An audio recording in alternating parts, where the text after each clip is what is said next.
last couple of years, I cleared my schedule till 1 o'clock because we were together. It's brutal. Probably not a lot of fun. No. Sometimes it can be fun.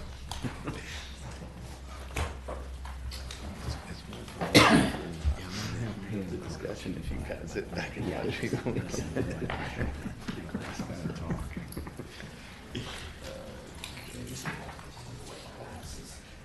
What are we doing? Let's see what we got.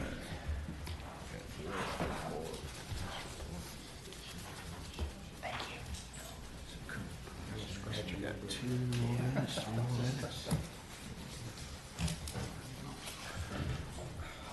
Oh, it's 9:01.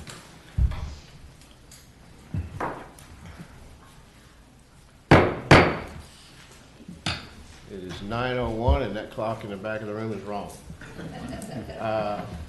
Let's see. Thank you. Welcome everybody to the Tourist Development Council's October 3rd meeting. Just please stand for the invocation and the Pledge of Allegiance. Our Heavenly Father, we ask your guidance today for this board as we work together with our community, businesses, and our tourists to accomplish our goals for the benefit of all. In Jesus' name we pray. Amen. Amen. Pledge allegiance To the flag of the United States of America, and to the republic for which it stands, one nation, under God, indivisible, with liberty and justice for all.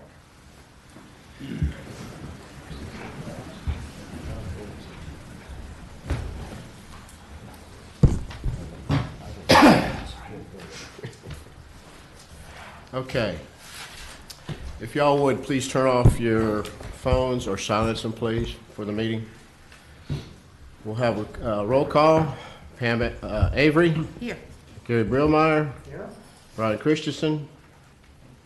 Richard Bellman. Here. Matt Hagan. Here. Mark Hodgson. Here. Commissioner Anderson. Here. Jim Richard. Here. And Tim Norris, present. We have a quorum. Okay. Do we have any comments from the public at this point? With that, no comments, we'll move forward. All right, we'll go to approval of the minutes. So moved. We have a motion moved, we have a second. All in favor, say aye. Aye. Those opposed, motion carries. Okay, let's go to the financial report. Mr. Jason? Good morning, Council, Chair. Good morning. Morning. The first slide you'll see is our June financial report. In June, we were 75% through the year, and all of our divisions of spending were 70% or below. The next slide you'll see is our revenue and reserve report. For the month of June, we saw a $1.6 million increase from May to June, with the projected revenue for FY17 is at $21 million. And currently in June, we were 67.11% towards that goal of $21 million. Let's see, that's the June TDT report, and what I've done is I've combined June and July at the end of the slide, so they'll be seen together. For the July financial report, in July we were 83% through the year. All the divisions of spending are 82% or below. So with the reserve report for July, we've got a $2.7 million increase from June to July, with a projected revenue, again, for FY17 of $21 million. And at that time, in July, we were $19.3 million towards that 21, so that's 91.31% of the projected revenue. That's a 24.2% increase from last month. And this is the complete July TDT report, including June and July. And in that analysis in June, you'll notice it's 10.25% increase. That's at $4,604,169. That's an increase from June of 16 by $428,000. And then in July, saw a 4.13% increase, which is at $5,129,157. That's an increase from July of 16 of over $200,000. And that's the first time ever we've collected over $5 million in bed tax collection. Year over year, we're up by 9.04% at $19,356,732. And just recently, As of yesterday evening, we got in August 2017 numbers for the bed tax collection, and it was up by 5.86%. So that was higher than August of FY16. So that's an increase by, that was $2,228,309. I'll send those out later on today to everybody in an email so you can see them. And at the next meeting, we'll have complete reports for the August and September, which will be closing out with what looks like to be a record year. If there's any questions, if not, I would request approval for the June and July financial reports. Any questions? September is probably going to be good since a lot of those people came from South Florida up here to Yes, run sir. for the hurricanes.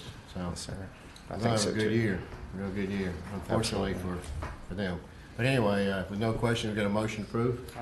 We've got a motion, second. All in favor, say aye. Aye. Those opposed, motion carries. Thank you. Thank you.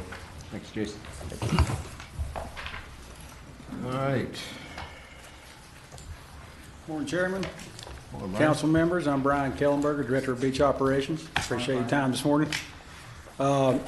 Sent to you previously was our 2017 annual report for beach code enforcement. I'd like to apologize from the top on the small print on one of the charts. I've included in your package this morning a 11 by 17 copy. So hopefully that'll be a little bit easier to read. That large graph is actually our complete report that shows activity by category, by officer, and by disposition. The graph before that, or the chart before that in your package that has the highlighted categories is a summary based on category and disposition. So it gives a better view of what we saw last year and what was the outcome of our contact with that particular person. So I'm going to go over it briefly. We had 9,907 beach code enforcement contacts last year. You know, contacts is where we get out and talk with somebody about a particular code to educate them or take some form of enforcement action. It does include some meetings, other stuff we do that it may not be on the beach related enforcement action. Of those contacts, about a little over 10% were somebody received some sort of written enforcement action, be it a written warning or a citation. About 25% of the time they were compliant. So you know that a lot of the stuff we do is special events, dogs, and those have the opportunity to be compliant. We check them for several different items, bonfires of course too. The rest of the time they were either a verbal warning or what we call a other. Other is where this year when we enacted customary use, we took an approach of giving those non-compliant people an opportunity to cure. And so other usually means that either there was not somebody there that we could take action on. In other words, a tent had been set up early in the morning, that person had gone away from the beach for whatever reason, and there was nobody there, or they immediately wrapped up their non-compliant behavior and left the beach. And so that's why you see a little bit heavy in the other complaint or other categories in disposition. Other important things, we had 207 beach vending permits that were issued to 105 different vendors. That's a pretty good increase from last year. We had about 140 overall permits over, I think it was 69 vendors. So this year we started making what we call service type vendors be permitted. So that'd be wedding event planners, special event planners, photographers. And the reason was that is that after we raised the fee last year, some of the beach equipment vendors pointed out that, hey, they're doing the same thing we're doing. They're providing a service or a good for a fee. We recognized that, and we immediately started contacting these different vendors or these different people that we encountered and let them know they need to come in and get a permit. So that increases attributes some of that. We had 865 complaints last year. So as you know, we gather all of our data in a customized MS Access database. And so we can quickly sort how we receive information or why we receive it. So of that sorting capability, 865 complaints. The rest of our activity was what we call proactive. And There's a graph later on in there in your package that shows the breakout of the type of complaints. We had 22 different types of complaints. By far, customary use was our number one at 224 complaints. The next one was wildlife lighting complaints. The reason that one went up pretty high is because our turtle monitoring group, South Walton Turtle Watch, actually hired a person to help them with their submission of wildlife lighting complaints. So their crews would gather them on the beach. They would submit all of them to this one person, and then that person would use our online submission form, notify us, and then we'd put it into our queue, and we'd take care of whatever action needed to be taken. So, yes, sir. Is there more turtle nests this year? There was. I believe there was 123 total. Wow. Last year, I think there was in the high 80s, might have been the high 70s. So yes, there was a lot more turtles. So got We more did lose turtle some. nests. Yeah. Yeah. Good. So all in all, our turtle, or our wildlife lighting code and our enforcement of it is, I think, doing some good. If you have an opportunity to be on the beach at night and you can look at our neighboring communities, our beaches are far darker. And I would like to think that the increase in turtle nests is because of all the efforts we take. South Walton Turtle Watch, our beach code enforcement people. With the more resources we received last year, we now have 2 officers that most of their evening time is dedicated to wildlife lighting cases. And that's the one item that we enforce in a traditional property-based technique or process, where we have to first identify the owner, we have to then give them notice, 30-day notice, follow up. If there's no correction, we then can remand them to the code board. Recognizing that what we want to do is solve the problem, we have found other ways to do that, and that is, as you know, a lot of our property is rental property owned by people that don't live there, and a lot of times owned by LLCs or corporations that are hard to identify the person. And so in a notification process, we have to mail it to the property owner. And if you don't have that property owner, then a lot of our certified mailings get returned. So we developed a technique where we identify the property manager. We contact their maintenance manager, and we can oftentimes get the problem corrected through that avenue, as opposed to this long mailing process. So Sounds like it's working. I think we're knocking it down. There's so much change on the beach, ownership of houses, people redoing the outside of their houses, that it's a challenge sometimes, but I think we are doing a good job. So, Thank you. if the turtle nest number is any indication, doing a good job. Good job. Really bad. No. South Walton Turtle Watch is responsible for most of the turtle efforts. They do a great job at their monitoring. All right, so like I said, complaints, 843 complaints over 22 different categories. Once again, beach vendors did a great job this year. Complaints on them were down tremendously from the previous years. So the beach vendor community, our industry, is doing a good job of what I call regulating themselves, understand the dynamics of the beach, and doing what they need to be doing to make it better. Already been through the wildlife lighting. And later on in your package there was the section that is the 2017 code revision, beach activities code update.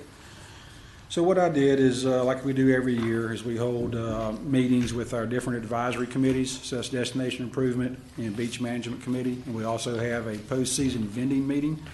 And all those meetings are to receive input. I asked both of the advisory committees to review the code, review our activity, and then offer up what they feel are revisions to the code. Beach Management is the advisory committee tasked with doing this. Destination Improvement shows that they would like to be involved in it, so we let them participate as well. The postseason vending meeting is what I call the good, the bad, and the ugly.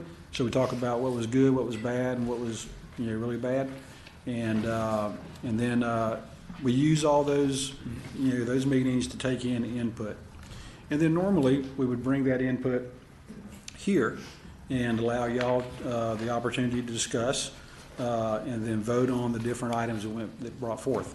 As you remember last year, that was a very laborious and tedious process, and I appreciate y'all's enthusiasm for it and all that. But this year, we still have some more meetings to go. The BCC has scheduled a workshop on the 18th to take in more public input. So it'll be a public workshop, and its purpose will be to receive input on beach management.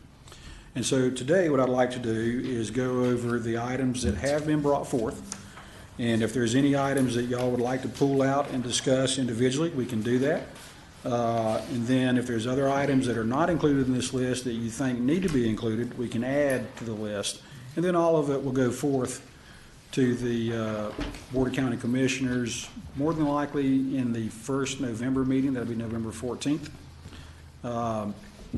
But it'll depend on how the BCC workshop goes, and then how the BCC would like to have it presented, or when they would like it presented. They have shown great interest in that they want to get this resolved quickly before the end of the year, so that the people that are affected by it will have ample time to adjust their business plan, that we, the TDC, will have ample time to get out any changes. As you know, last year the changes came in April, and it took us a little bit of time to adjust the signage and all that. So part of our problems last year were because of lack of education of the general public or the general beach visitor. So, like I said, BCC has shown great interest in getting this taken care of, if there are any adoptions, quickly, so that we can get everybody informed and move in the right direction. So if you go to that code, that section I just talked about, it's listed as the 2017 Beach Activities Code Revision. Third page back, you'll see a list of items, and that's under the heading Beach Management Committee and Destination Improvement Committee. And underneath that, there is an outline of the items that we have discussed. So I'll go through these real quickly, and then, like I say, when I get done, if there's any items you'd like to pull out and discuss, most certainly we can do that. If there's items that you think you need to take, business on by calling for a vote, most certainly, you're welcome to do that as this council. And if there's items you would like to add that have not been covered, we will add them to the list. So, the first one is in the area of definitions. There's a few ones that need to be amended. The first one is aircraft. As you know, we have the drone, or what's called unmanned aerial systems, have become very popular now. They're not addressed in the code. Aircraft are. We think it's appropriate to add that under aircraft. And then it would follow the rest of the verbiage, which is has to be conducted within FAA guidelines. The next one is tent, and it's merely to more define a tent, because as we found last year, while the average person can understand what a tent is, there are several variations of umbrellas and tent-like structures so we felt like some more verbiage in there, so we've included nylon fabric, and then a list of, or a description of how it's tied down to the ground. There's also some other definitions or some verbiage or text changes that the legal department is pursuing. Most of those are small ones that are to remove conflict or ambiguity. So the next one is vending, and that would be to remove, within our definitions we have a list of vendors, and we would encourage or recommend that we remove the list and just go on the definition. If you're providing goods or services for a fee on the beach, you're a vendor. Take out the list, because if you have an inclusive or an exclusive list, it then gives opportunity for somebody to say, well, you didn't say I couldn't do that, or you didn't say I could do that. Section 2231 is horses, dogs on the beach. As you know, the county has provisions for a permit for dogs on the beach. And right now it's not prorated. It's an annual permit. You buy at a certain time of year, and it's good until the same time next year. So what we would recommend is that we prorate that based on a monthly basis. Can I get a permit for a horse? You cannot get a permit for a horse. However, if you go front property of the main high water line, you can have a horse on it. according to the beach activities code. There may be some codes within the land development code that do not allow that. Gotcha. But the horses on the beach are I haven't seen you. are that's why I was carryover. asking. You know, a lot of these codes were written some time ago, and they've been revised many times. And so some of these, you know, were related to activity that was ongoing at that time. So To be if- honest with you, we don't encounter horses that often on the beach. Occasionally, we'll get somebody trying to slip one in on a photo shoot. I was gonna say, I saw one on a photo not long ago, and that Yeah. was, and I was gonna say, how much is that permit? Is it twice the price as a dog, or, you know? I'll be honest with you, I think it's the same price. Same It- price. it is, but I'd have to go research that. I apologize. Like, With ADA today and ESA animals and the like, don't be surprised small dogs will fit into that definition. Yeah. you know, I actually can under tell you early the September, we had dog, cats, birds, and pigs at Sandestin Golf and Beach Resort. yeah, For it's those that were evacuating our good friends from the state trying to find safe haven. So Right. we Yeah. laxed our rules and regulations and we were accommodating. good. But that's Great. not the norm, but Yeah, There you go. small ponies, They're- horses, yeah. coming your way. yeah, they're allowed Very under ADA service animal Environmental rules. service Yeah. animal. Yeah. Yeah, so we encounter that a lot. People that have emotional support animals, and we have we've been well educated on what's allowed and what's not allowed, and we help people to understand that. So, That's good to know. Good. so anyway, we asked this to be prorated on a monthly basis. So in other words, if you buy one halfway through the year, you pay half a year's fee. Makes sense. Excuse me, Next one Brian? is I do have one question. Yes, sir. We know obviously that there's the required corridor parallel to the beach at the water's edge and at the toe of the dune. correct. But there's also that perpendicular corridor for emergencies to the water. Correct. And when we have those areas not set up or cleared, lo and behold, the guest or guest will stake claim to them, and you can barely walk through there, let alone if there was an emergency. So how do we all enforce that? I know that our associates and beach vendors, when we tell people that has to stay clear, they tell us what to do. Yeah, It's good not question. pleasant. Good question. We're actually addressing that a little bit later in the code, and we'll do it on our regional beach accesses where we have lifeguard towers.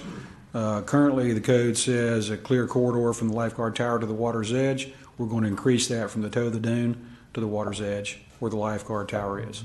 Okay. And so that'll be on our regional beach accesses, public beach accesses. We expect that the vendors on specific place permits would understand it the same way you do, and that their vendor establishes those north-south corridors for, you know, really for general access and for emergency access. Is there, now that the signage ordinance has changed a little bit on the beach, Mm-hmm. is there any way for a county ordinance sign that can be printed or made that what we could put in the sand to let people know that it is a county ordinance to keep those areas clear for emergency purposes? Or? Like I say, at the public beach accesses, that'll be done by the lifeguard crew. And then on your beach, since the court ruled in the favor of the plaintiff on Section 2255, which is signage, post ropes, and fences on the beach, then I would say that the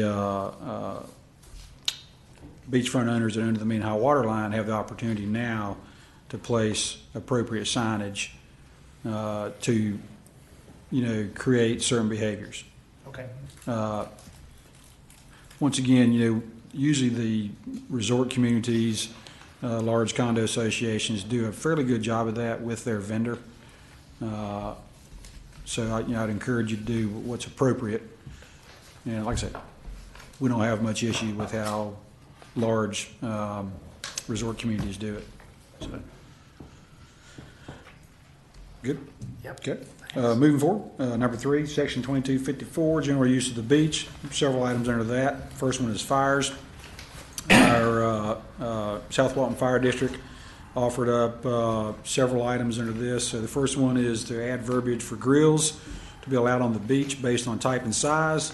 The suggested type and size is a propane gas fired grill and not to exceed 225 square inches.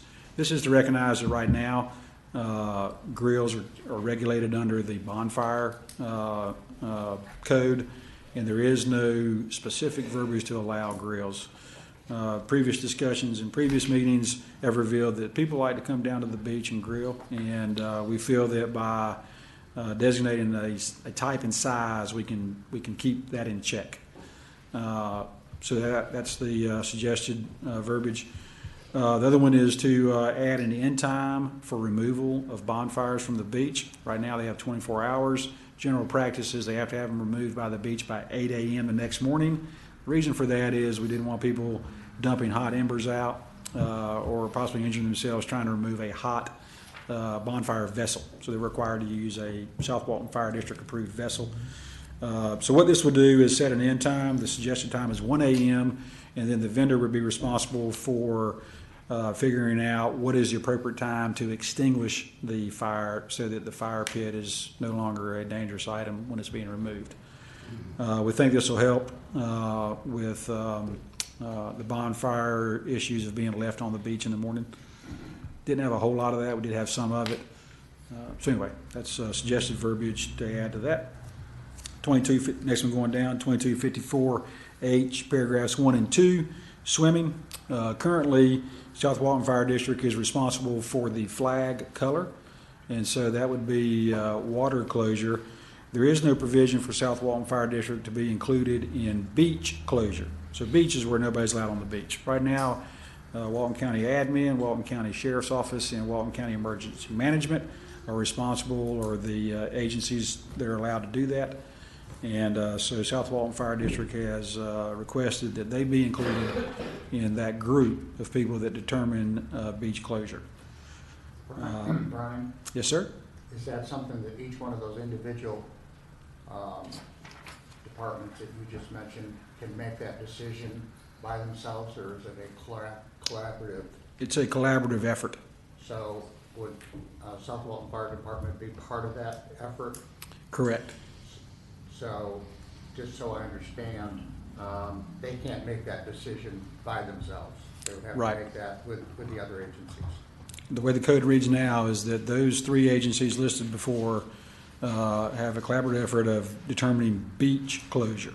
Okay, so by adding South Walton Fire Department, Mm-hmm. they would be part of that group, but they would not have that sole Correct. authority Right. to shut down the beach arbitrarily. Correct. Okay, thanks, Brian. Any of those departments, for that matter, I think it's good to have them all together and be. Oh, I unified agree. in that. I was just wanting to clarify that not any one of those departments had total authority over the others. And by adding the fire department, they couldn't arbitrarily by themselves without input from the other agencies. The way the code reads now, it has those three people listed as what would be assumed as a collaborative effort. I got you. That's good. Thank you. Okay, good. But the question I have, what would be an example of a beach closure?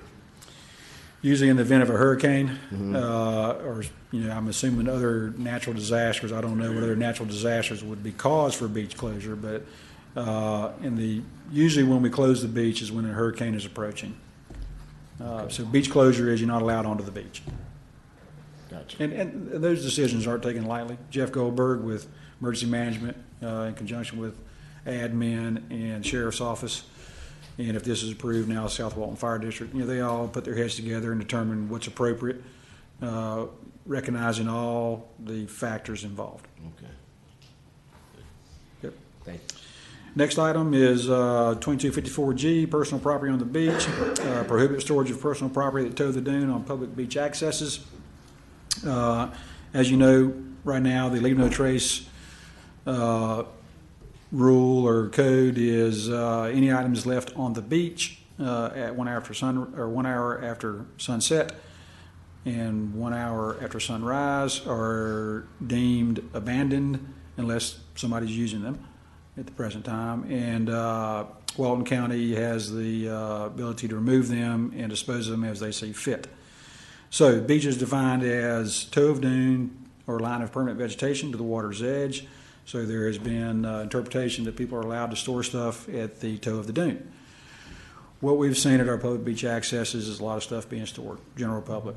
The vendors are allowed to store their equipment at the toe of the dune, provided it is to be rented the next day and it's stored in nice, concise sets and certain distance in between the sets and all that, all to mitigate any marine turtle interaction, problems. What we find with general use is that people see the vendor's equipment and they just leave their stuff on the beach in large piles. So we would ask that that be prohibited at the public beach accesses. And the way we'd enforce it is we'd simply remove it. The next item down, 2254I, sound amplification. Change distance of audible sound from 100 feet to 25 feet. Currently, the code says if a person can hear it 100 feet away, it's in violation of the sound amplification section of the code, and we ask that be changed to 25 feet. Now, you'll notice that in all this list that I have in red, the items that did receive a recommendation approval vote from the Beach Management Committee, okay? So these items were brought up similar to what we're doing now, and then we turned back around and voted on each one. And the ones that have the red disclaimer in there, or claimer, are the ones that did approve or did receive an approval vote from the Beach Management Committee. Brian, quick question on the personal property issue. Is there any kind of a little posted sign or anything that just at least alerts people to, if you leave your stuff here, it's going to be gone in the morning? That kind of There is. Like I say, we have our informational kiosk sign that has Yeah. all of the beach rules and a lot of beach etiquette on there. Yeah. It does list that items left on the beach overnight will be removed and disposed of appropriately. It doesn't exactly delineate what is the beach. And so the leave no trace rule was started, I think it was in the late 90s, might have been early 2000s, to counteract the problem that we were seeing at public beach accesses. So originally it had in there you couldn't leave your stuff at the public beach access. And then that slowly got interpreted to mean, the beach, which means that it is appropriate to tow the dune.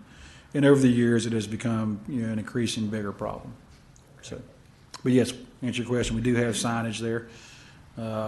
It is contained within a large sign that has a lot of information on it. Okay, fair enough. Matt, one of the things you ran into, we were talking about signage on my last term. If you overload people with so much information when they come to a beach access, they're not gonna read it. So, I think Yep. what we have today, we simplified a lot of it, over the years to really just highlight the things so that they will stop and read it. But if you start delineating or defining, the tow line, Oh, yeah. water's Yeah. edge and all that stuff, they're not gonna read it. Sure. And, Yeah. so I think what we have today works pretty good. If there's enough information so that they understand the rules, but not so much information that they don't read it. Understood. Yeah. Another way we're counteracting or getting people to understand the rules is last year I had beach ambassadors static at the large regional beach accesses, and their sole job was to intercept people coming out of the parking lot to let them know of what was obvious non-compliance, so tents and stuff like that. This year coming up, I plan to do a lot more of that, mainly to focus on key beach rules and regulations and beach etiquette. Holes are one. So each week, be a different type theme of a what I call a magnified effort on certain code, but also have general information on codes as well. So we found that educating the general public is a hard effort. Signage doesn't always do it. We don't want a bunch of signage Yeah. down there. No, I agree. So. Okay, thank you. Yep. So moving on down, sound application, once again, from 125 feet, did not receive approval from the Beach Management Committee. Next one down, 22440, generators. Last year, we added verbiage to include some regulations on generators. One of them we had in there was we required a 20-pound fire extinguisher. That's your average one you see hanging on the wall, which is a nice, large red one. South Walton Fire District realizes that's overkill and recommends that goes to 10-pound. That's your smaller, white size, typically marine type Can I fire go extinguisher. back one? Sure. Why wouldn't that have passed, or was there a reason that they did not Well, consider the 100-foot? our Beach Management Committee is a very diverse committee, and so we have people, in particular seats, and we have general public, and there just was not a consensus on that committee as to change that. So they were doing, exactly what they're supposed to do, and that is be an advisory committee to Tourist Development Council. And oftentimes, they don't have a consensus on what should be done. So if somebody's down on the beach with a boom box, they can crank it up to where it can go 100 feet. That's why I was surprised by Yeah. it, because we Yeah. get actual complaints and we have to Glad you ask. brought that up, yeah. Yeah. I was just- There are some strong feelings on the Beach Management Committee of not over-regulating. And I think that was part of it.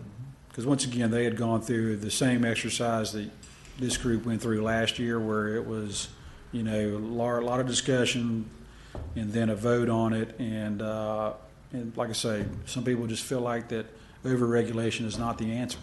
So you think that sometimes they can police themselves, in other words, work it out with each other, hopefully? Congestion on the beach brings up a lot of these code revisions, right? So, what used to be acceptable, now our public beaches, there's a lot of people on the beach. And I believe that, if everybody could act responsibly, we wouldn't have all these codes. But Right. then again, not everybody does. I'll be honest with you, my visits to Grayton Beach, that's where I go to the beach, is if, Technology though, if you look at it, technology has changed when, people used to carry boom boxes that were bigger than they were. And now, most people wear buds or headphones or whatever. Yeah. And, Well, they got the Bluetooth speakers now. Those things can crank up some music. they will. Like I say, I've encountered those at Grayton, and if they're offensive, to my family, I'll ask the person to cut it down. Yeah, And, that's usually what I would think would be done. But, and I don't want us to look like we're the Gestapo out there either. Right. That's just not the way. That's not a good image. Yeah. There comes a point where the tourists are going to say enough is enough. And I'm afraid we lost some people last year with the tent size. When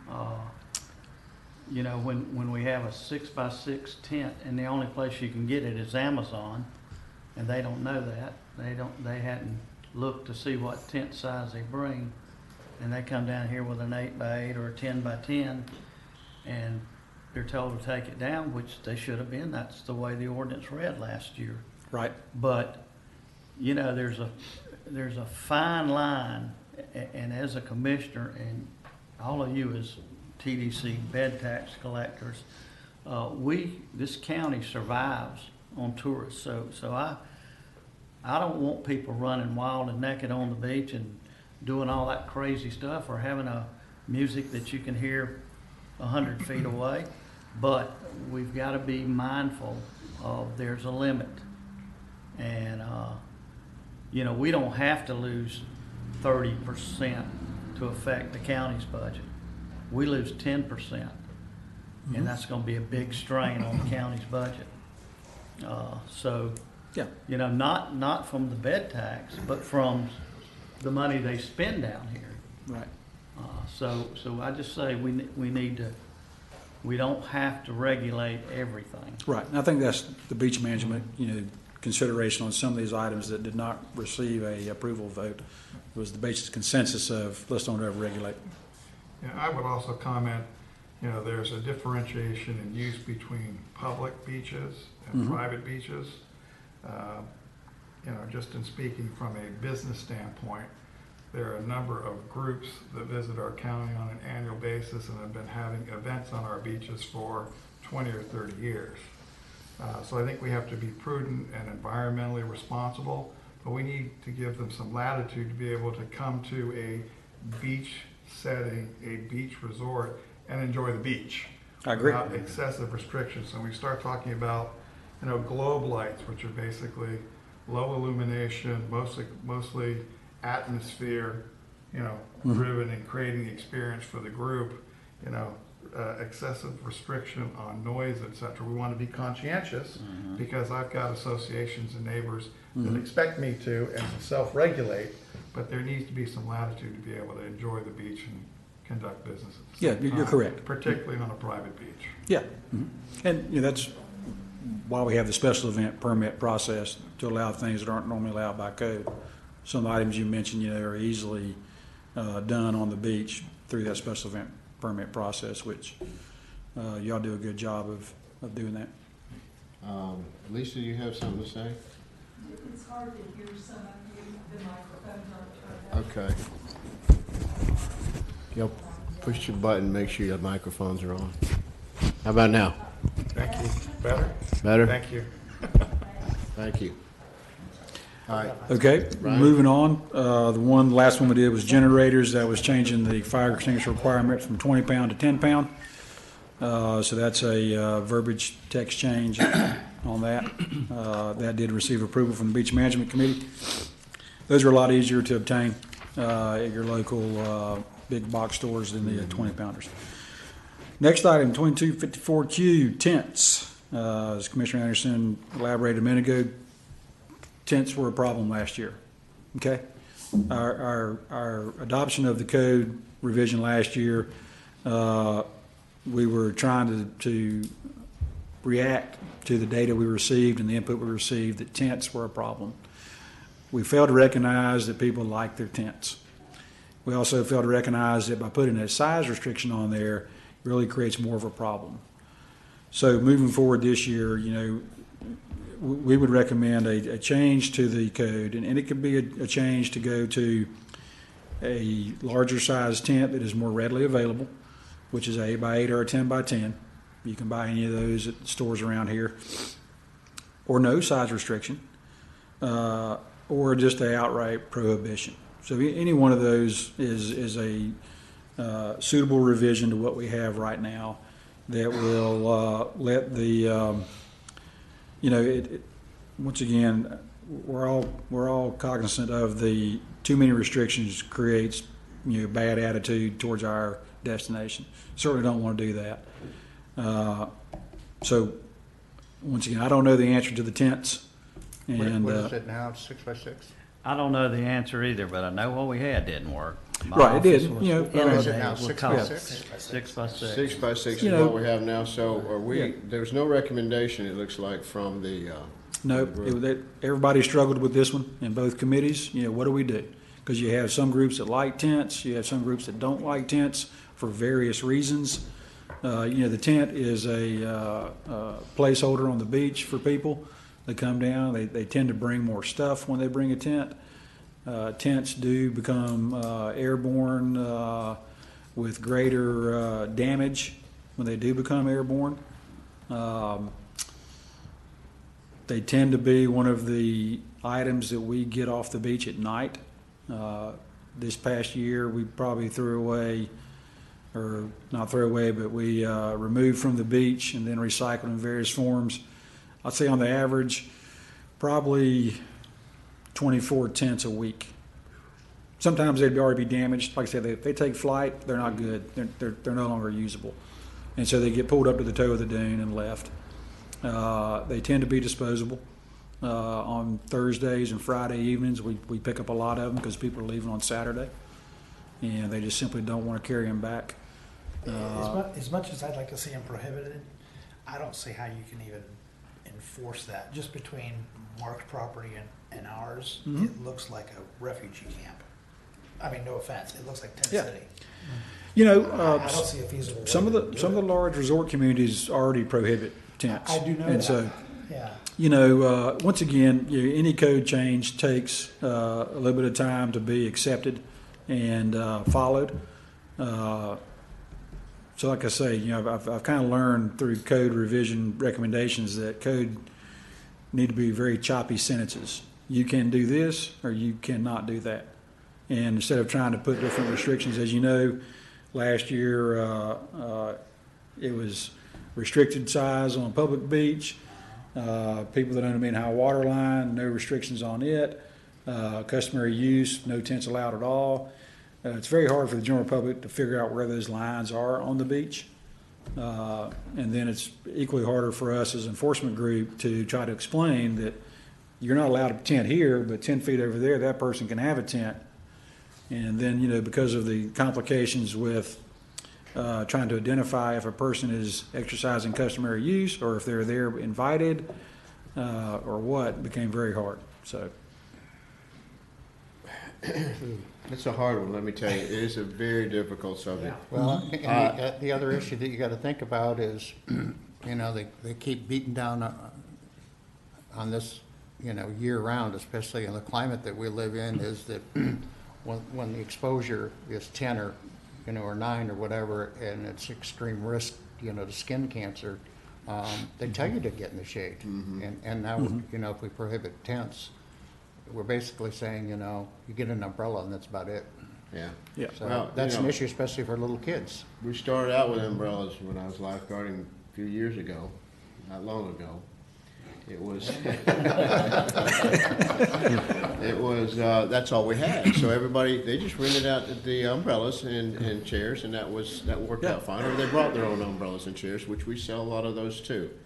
Now, it's very difficult because, like you just said, I'm on the beach, and all of a sudden there's a tent that can be put up over here on the custom area or the private, and over here on the public, they had to remove it. So you're thinking, oh boy, this is not good. But you want these people to come down and enjoy the beach. It's the number one thing they do is to come to the beach. Right. So if they want to come down every day and play and do all that stuff, to me, at this point in time, I really don't care. Just let them come and enjoy. It's an enjoyable experience. Again, not the Gestapo out there trying to tell them what to do every day, but but there is a sense of you can take a 10 by 10 and you can put 3 of those up almost side by side, and at times I've seen those where you just knocked out about 6 or 8 setups, which is another 5-6 pack families. You just took out of play for them to enjoy that waterfront privilege also. So, there's our dilemma. It's limited space. I mean, You just so what do? You accommodate those, or do you accommodate as many people as you possibly can with the umbrellas? Another item that was brought up is to create a tent zone on the upland 1/3 portion of the beach. In other words, some resort communities ban tents altogether. Some of them say tents are allowed in this section of the beach, usually divided, north and south, so the upland 1/3 portion of it. And the other problem about tents is they do block your view. So a lot of the complaints we get, or I wouldn't say complaints, but people that are letting me know how we could do things better, is view. I can't see my kids in the water. There is now an acceptance of not being sitting waterfront, sitting second, third, or fourth tier back on the beach, but there's still that problem of I can't see my kids. I'm okay sitting back here, just won't be able to see my kids in the water. And so tents create a problem with that. Umbrellas do to a certain extent, but most times you can stand up and see over an umbrella. 2 things you do when you go to the beach, or 3. You go there to get sun, and you go there to play in the water. Right. And you go there to fish. Some of us do, or paddleboard.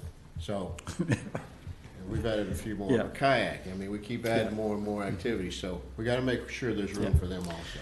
So as beach code enforcement manager, I would recommend that if there is a, to allow tents, I would recommend not putting a size restriction on them. It creates too much of an enforcement problem, trying to say, hey, you can't have this 8 by 8 tent, or you can't have greater than a 10 by 10 tent. So I would say if you're going to allow tents, just allow tents. If you don't want tents, just prohibit tents. Here's the way I look at it. Why don't we try this year? Let's have no restrictions. We did our restrictions this last year. Let's try no restrictions this year. See how that works out. Okay. What do you think about the 1/3 upland? That's going to be hard to It'd be hard to enforce. enforce. Yeah, Yeah, that's the problem with that. There, you just kind of monitor it. Let the lifeguards or whatever. Gary's going. Oh, Well, yeah, we don't, the lifeguards don't do that, but our beach ambassadors and our beach code enforcement officers. Yeah, that's right. Like I said, we have, we've learned that static at Regional Beach Accesses does a lot of good with them They there have. constantly, and informing of beach etiquette, beach rules and all that. So, I can enforce anything, and I'm a big kid, but when I go down to the beach, I'm afraid of that mom that's 5 foot with 3 kids. I'm more deathly afraid of them than anybody else. This year I learned just how much people really like their tents. Yes, very much so. Yeah, we got inundated with calls. We did. about that. And it was really, I know for you guys, because you and I talked about this, it was really hard having a 6x6 on public beach. It was. And upland owners could put what they wanted there if they own the property. And, Yep. and I mean, I can't tell you how many emails and phone calls we got. Laura could probably tell you, Yeah. because she had to It answer was. most of them. Like I say, you know, we had, I had family come down and had their tents removed, so, you know, and they came complaining to me, you know, so. Well, I know We've all had you, it. you probably heard it more than any of us, but, I'm kinda Yeah. like Tim, maybe we should try No restrictions. no And- restriction, and- but I do fear, you know, this is just a glass Yeah. half full in Sure. me, you know. I fear somebody's gonna come down with one of those big tents Mm-hmm. and set them up, so. yeah. If you are going to do a restriction, I would recommend the 10 by 10. That's the common That's the size you can buy at standard That's the Walmart one, yeah. or the other big box stores. Well, that should be the max size, Right. period. Yeah, I mean, And being in the hotel business, we tend to, when we come upon kind of difficult questions, we always ask ourselves, well, what does the customer want? What are the needs of the customer? And the majority, you know, it's sometimes you just have to go with what everyone wants or most of what they want. Yeah. Do you have a sense of, would there be more of a public outcry if we ban tents versus the other way? I think there would be. You know, like I say, South Walton is blessed with different groups that want different things. So there's going to be an outcry either way. But I think you will get more of an outcry if we ban tents. Okay. We saw it this year because the 6x6 size effectively banned the pop-up tent. Right. Okay? So when we were putting that together, we recognized that families with infants and toddlers would need shade, and that's where we came up with the 6x6x6 because that is the average size of what I call a spring pole tent. And so, but yeah, people went searching for a product that wasn't readily available, and that, to be honest with you, made them more irate than if we would have banned them altogether. And Matt, that's why I thought the sound ordinance of 125 feet was more because we're a family resort destination. Yeah. And I don't really see somebody with 5-10-year-old kids banging music out loud, that loud, but the tent issue is like, ooh, Yeah. I mean, it was, Yeah. it's tough. And it's a source of pride, too. You see all these SEC, you know, Georgia, Alabama, Oh, don't all even the go with schools. colors. Don't even start with the color Yeah. thing. That's a big issue in itself. and then they start talking to each other, so that's a good thing. Yeah, that is- They create a little nice, That's it. comfortable atmosphere. All right, Okay. I think we take it on, yeah. 10-4, okay. Next one down is 2254, question mark. So this is one that does not exist right now. Tobacco products on the beach, prohibit use of tobacco products on public beaches. This one did not receive a recommendation approval vote from Beach Management Committee. You know, this one would be very hard to enforce, you know, very easy to snuff out a cigarette and very easy to hide dip. And so, you know, it's a good idea, but, you know, you always have to think of the enforcement side of any code revision. And it would just be practically impossible. Me personally, I hate tobacco products. Yeah. Both my mother and father and brother and sister were smokers, so I grew up in that household. Yeah. But I'm not sure how we could ever enforce that. It'd be tough. You know, I think we can do a better job by educating, like I say, with some static displays at the top of the boardwalk. You know, we have our Coastal Community Cleanup Day in September every year. It's a national effort. Every year, cigarette butts are the #1 item. Is that mainly at the public beaches, though? Yeah, it is. We do it usually at 3 different public beach accesses. Right. Inlet, Edouard Lane, and Miramar. And then, you know, school kids participate. We, hawk in the general public as they're walking down the beach that morning. And, but by far, the cigarette butts is the #1 item collected off of coastal beach systems. So, All right. but, you know, our beaches are fairly clean. You know, we do get some cigarette butts, but it's not like, you know, the beach is, you know, swimming in them. But so anyway, all right, moving on. 2259, paragraph 3 and paragraph 7, special event permit fee. First item change, fee schedule by reducing graduated amounts based on attendees. So last year we adopted a graduated fee schedule based on number of attendees. It tops out at over $1,000. Indications are that has become burdensome to some of the smaller wedding event planners. And so our fee schedule, though, right now I think is fairly, less than 10 is $150, and it goes on up, at 30, 50, and 100. So that was one item that was brought up. Item 2, require special event permit applicants that are not a Walton County permitted vendor be required to submit a deposit. Suggested deposit ranges from $250 to $500.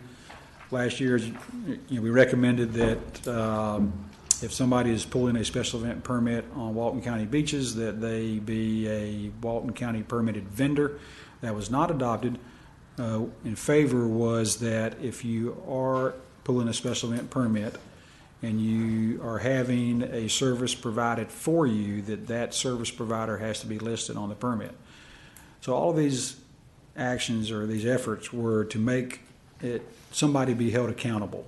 Okay, most of our special events are wedding type events, and in the past, brides were pulling permits, and then what happens is they get married and they take off that evening, and then the next morning there's a mess of various sorts, and no one person held accountable because we couldn't identify who it was. All we had was the bride's name, and she's in Cancun.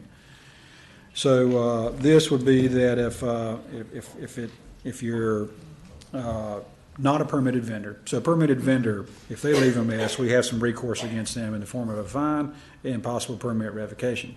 If you're not a permitted vendor, then we don't have much recourse against you. So this would allow us to, at a minimum, recover some cleanup costs, but also help put motivation to have a permitted vendor as a special event permit holder. Okay. Moving on, let's see. Brian, was there any reason why the committee didn't approve that recommendation?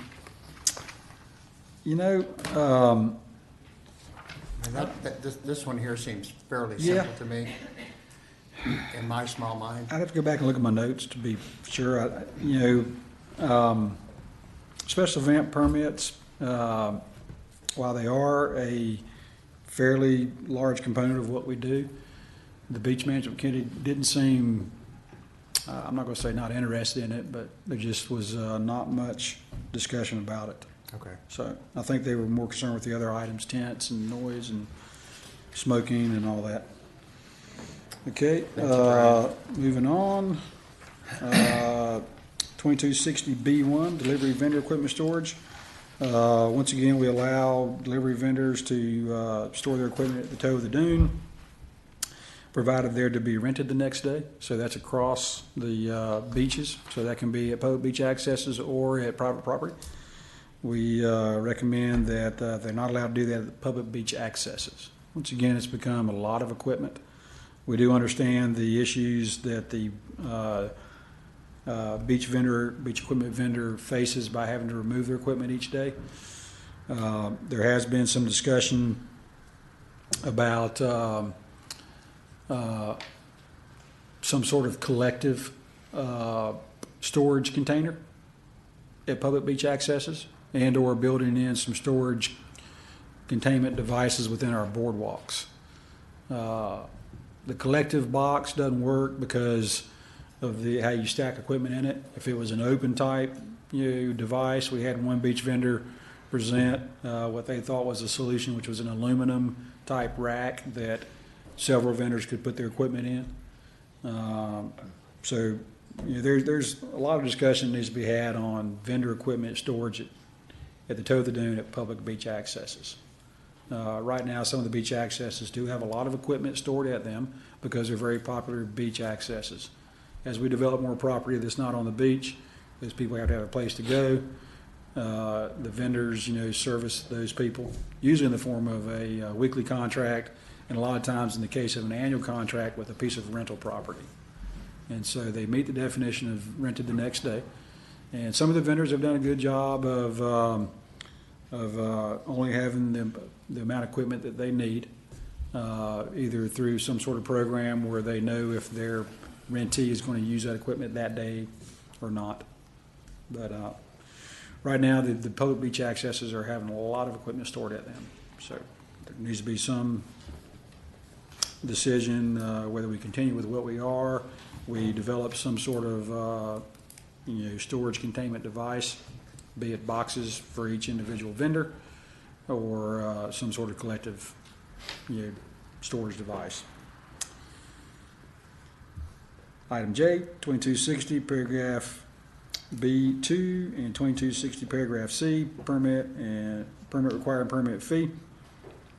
As we have required these other types of vendors to become Walton County permitted vendors, we realize that we have a lot of vendors that we call service type vendors. In other words, they provide a service on the beach, so you can think photographers, some small wedding event planners.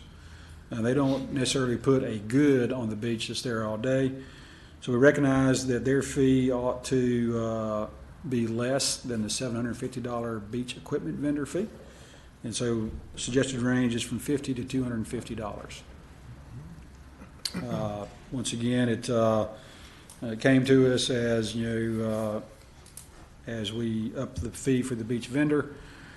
They recognize that there's other people doing business on the beach that aren't required to get permits, and then so we started, asking these people to come get their vendor permits, and we recognize that what they do is a non-impact related service.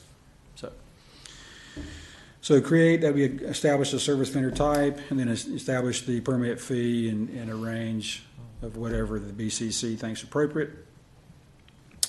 Next item down, 2260D3C, Operations and Maintenance Generally. This is where we create the emergency corridor at the lifeguard tower from the toe of the dune down to the water's edge. That was brought to us by South Walton Fire District. Very good recommendation. And the last one is vendor zones. We recognize that our established vendor zones, the delineating devices are often moved or relocated to sometimes make a larger vendor zone, sometimes to make a smaller vendor zone, depending on who's doing the moving. So we ask that there be some verbiage added that makes that unlawful and subject to enforcement action. Right now, there's not. There's no fine or anything like that? No, it's, you think people would leave stuff alone, but they don't. Yeah. So the biggest problem is they move our lifeguard towers. Oh, yeah? Yeah, because that's one of the delineators of a vendor zone at the public beach. So they get down, I don't know who does it, but somebody's doing it. And our poles too, we have our poles with the arms on them. Like to swing those around. Sometimes they just move them down the beach. And like I say, a lot of times sometimes it's people trying to decrease a vendor zone. So those are the items that we have that came up through the meetings. Once again, I don't know if this council would like to take any action on any particular item, or if they would like to do it as consent type item, or if they just say, Beach Code Enforcement, appreciate your efforts, everything looks good, we'll rely on the BCC to make decisions. Well, I just want to say this, that the Beach Management Committee, thank you for your recommendations. I think this is pretty well thought out. There's always good discussion on that committee. Yeah. And there's, like I say, it's a very diverse committee that, which it was intended to be. And they bring their ideas and attitudes, and we have good, robust discussion in those meetings. I think, as far as I can tell, I think maybe we just move forward with what you've recommended. Well, Committee. here's my concern as a commissioner. I'm going to be in the workshop the 18th. Yes, I'm sir. not ready to vote on anything we have today. Right. I would suggest we just move it on as is and let the BCC decide. I mean, the BCC is going to decide anyway. Some of these things I'm okay with, some of them I'm not. Right. So I would just make a recommendation that we just allow it to move on to the BCC. 10-4. If you have any individual questions about any of the data, give me a call, and I'll be glad to answer them for you. Okay. Appreciate your time. Thank you. Brian, Brian. thank you very much. Good job. Thanks. Good report. So do we need to Yeah. vote on that? You want to make a motion that we move this I make a forward? motion, we just move Okay. this forward Commissioner makes a motion. We got a second? Second, all in favor, say aye. with no recommendation. Yeah. We move this forward with no recommendation. That's our motion. All in favor, say aye. Aye. Those opposed, motion carries.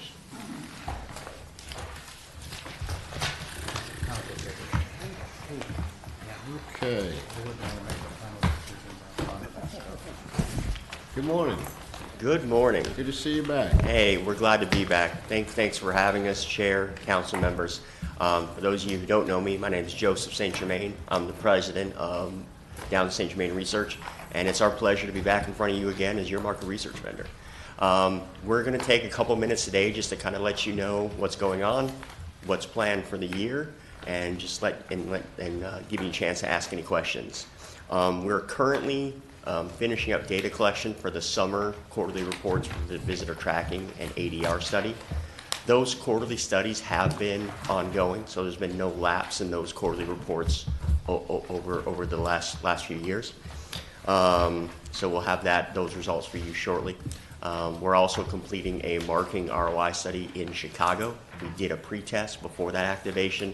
We'll now begin data analysis for the post-test very soon and have that for you shortly thereafter. For the rest of the year, we'll continue to do those quarterly reports for visitor tracking and ADR. That's always ongoing for us. Also, early in 2018, we plan on doing a potential visitor study, trying to dig into the mind of people who haven't visited, what they think about the area and how we can get them to visit. Later in 2018, probably in the spring or early summer, it looks like we'll do a emotional positioning branding study, just kind of take a look at how people respond to the brand. And then finally, we have some room for some more marketing ROI studies like we're doing in Chicago on an as-needed basis. Again, this is a short presentation. There's no data for you today. Just wanted to give you an idea of, one, say hello again, glad to be back. Two, let you know what we're doing now, what the plan is. I guess with that little song and dance, I'll open it. Do you have any questions? We're good. Anybody? No, all right, thank you very much. Thanks, Joseph. All right, Zinder.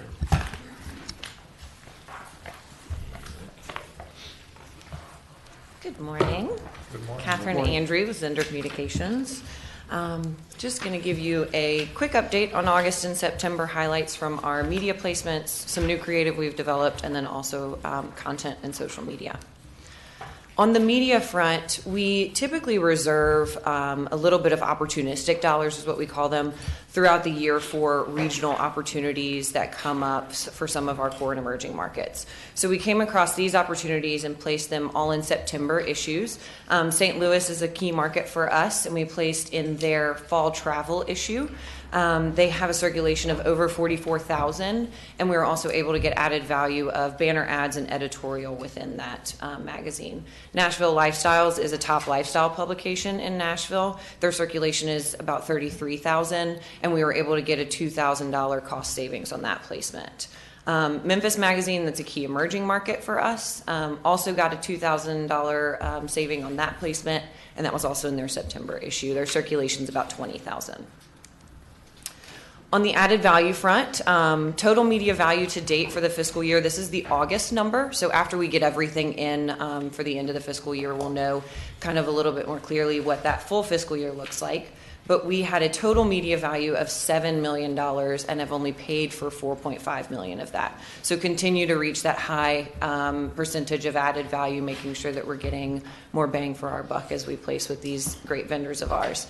And you'll see that that example there is a Coastal Living Instagram takeover. We've done a number of them this year. That was September's, and they are fantastically successful for us. Our final co-op campaign for the fiscal year actually ended in September. These, again, are August numbers. You'll see that everybody's trending at or to exceed those goals. We checked the September numbers. Every partner exceeded their goals, and those goals are actually above and beyond what the guaranteed click-throughs are for the co-op campaigns that they purchase.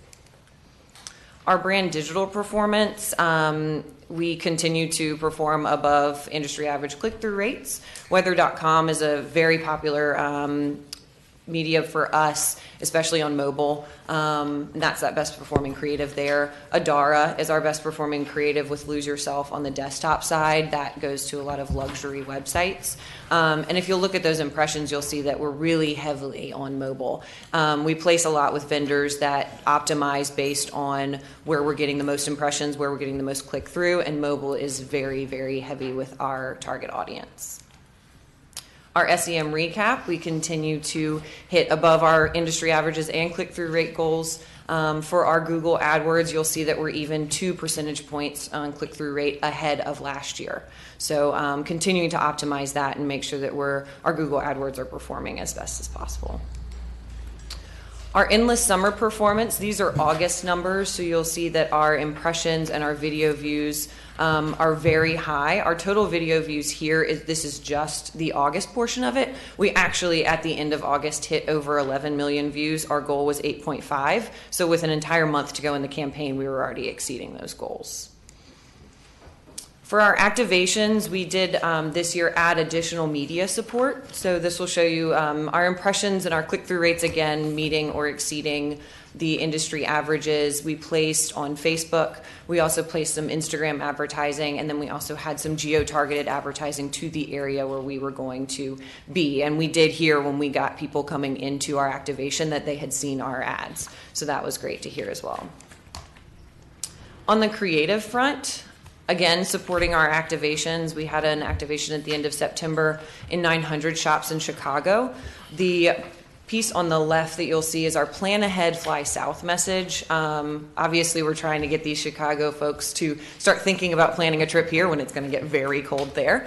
So Plan Ahead, Fly South, and then we had a few other messaging pieces. That piece is actually in the parking complex. So when you drive through the parking garage, you see sequential messaging from us. We received as added value through at least October 15th. We only were purchased through September 30th, so they're going to continue to see that message. And then on the right, we had the message that really was driving people to the activation space. So come experience the beauty when we're here, September 22nd through 24th, right next to the escalators going up to the second floor where our activation actually was. And then on the days of the activation, it said, come see us today. So it really drove people upstairs to see us.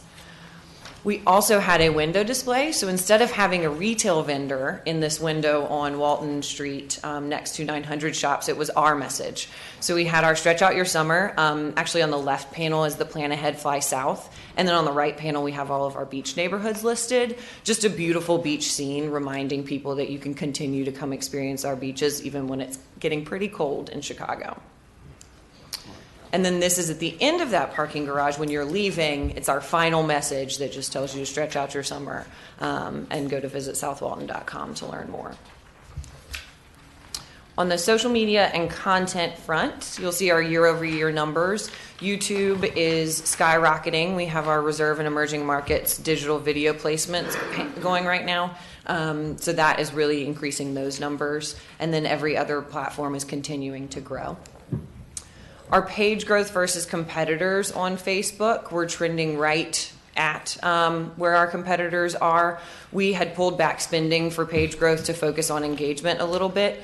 You'll see some competitors like Miami is really focusing on channel growth. So we're continuing to optimize our placements based on if we're prioritizing growth or engagement. Catherine, so it looks like you've changed this up a little bit. Mm-hmm. You've taken out some of our local 30A and SoWal. Yes. And now are these just all TDCs or CDTs? Yes, these are a little bit more of an apples to apples comparison of a destination marketing organization and what they're doing, since we are following those kinds of efforts. We did change this up a few months ago. Yeah. And so we're seeing a little bit more of an apples to apples comparison, which is really giving us an idea of how we're trending against our competitors. Good. Yeah, that makes more sense too. Good. And then as far as engagement goes, we're right there with our competitors on engagement. This, again, is the engagement rate is based on how many engagements you receive versus the size of your audience. If you look at our number of engagements we received, it's 4 times what Naples's is, but their audience is so small that their engagement rate's really high. So this is the way that Facebook shows you kind of engagement, but it's really not a true view of it. But we're continuing to see a lot of engagement there. And actually, our team did an exclusive tour with Facebook a couple of weeks ago and learned some interesting things from them that we'll be implementing in our strategy moving forward, such as the color blue apparently stops people and gets them to engage with your content, and short videos are also going to be more engaging. So we're continuing to adjust our strategy based on what we're hearing from our vendors. Is that why YouTube's doing so well with their little videos? Yes. But if you place a YouTube video on Facebook, Facebook dings you. So they don't want you going outside of Facebook, so you have to post the video within Facebook to get the engagement. Yeah. And then our content marketing, Tips and Trips actually has changed to Trip Ideas recently on the website, and we're working on the name for that section since Tips and Trips is a little confusing. But these are our content pieces from August, reminding people why the summer was so great, doing craft beer tour and things like that. And that is everything I had today. Any additional questions?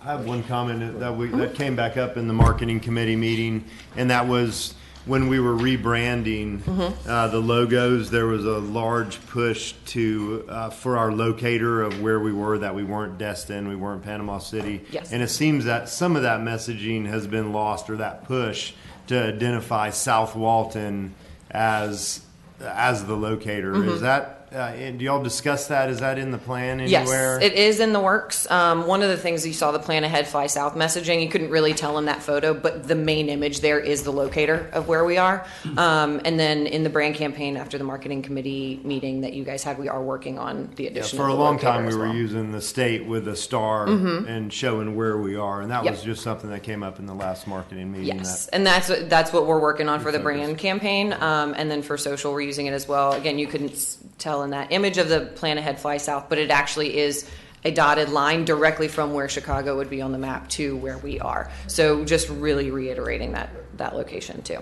Thank you. Thank you. Anybody else? No? Thank you. Thanks, Kevin.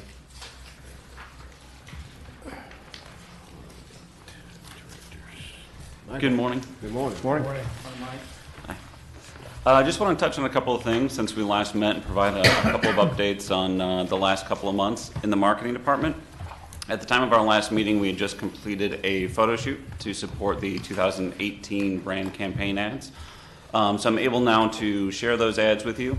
And as Mr. Richard mentioned, when these were shared with the marketing committee, that was a concern that came up, the inclusion of the locator geographically of where we are. So that's something that we've discussed internally as well as with the agency. So there'll be more to follow on that. That was the feedback from the marketing committee here a couple weeks ago, and we initially shared these. What we've got here, this is an example of a two-page spread. And the idea here is the large hero image to grab the attention of the reader, in this case in a magazine. The headline to kind of tap into the imagination, some body copy to give a little bit more information on the destination, and then branded with our logo and 16 beach neighborhoods. So this is one example of the photography that came out and how it's, the application in the marketing that we're placing. Like I said, that's an example of a two-page magazine spread. That's another example of a two-page spread and how co-op advertisers are incorporated into this creative.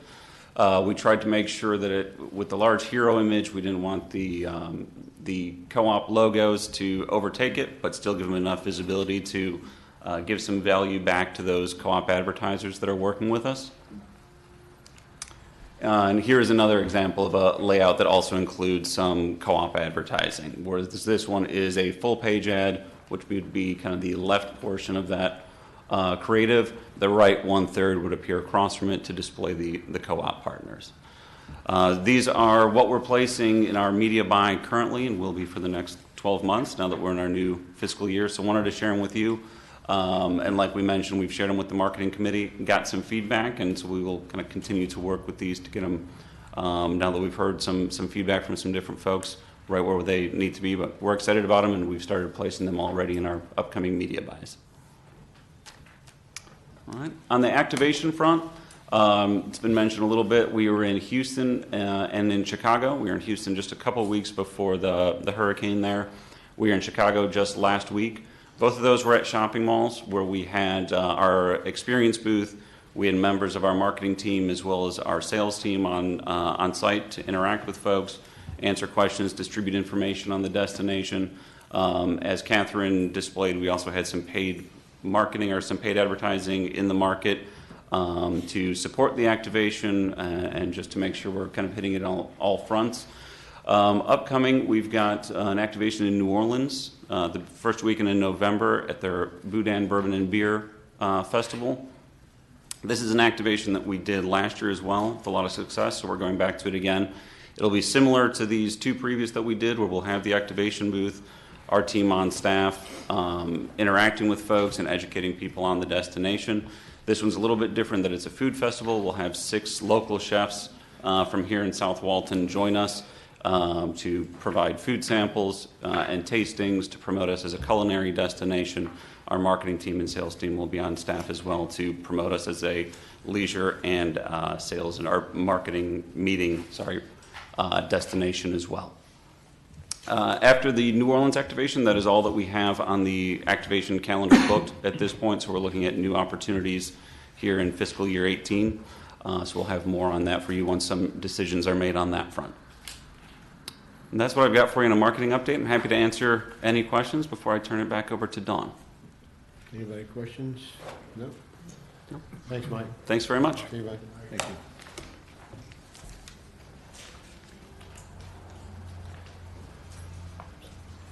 Hi, good morning, Council. Dawn Trumper.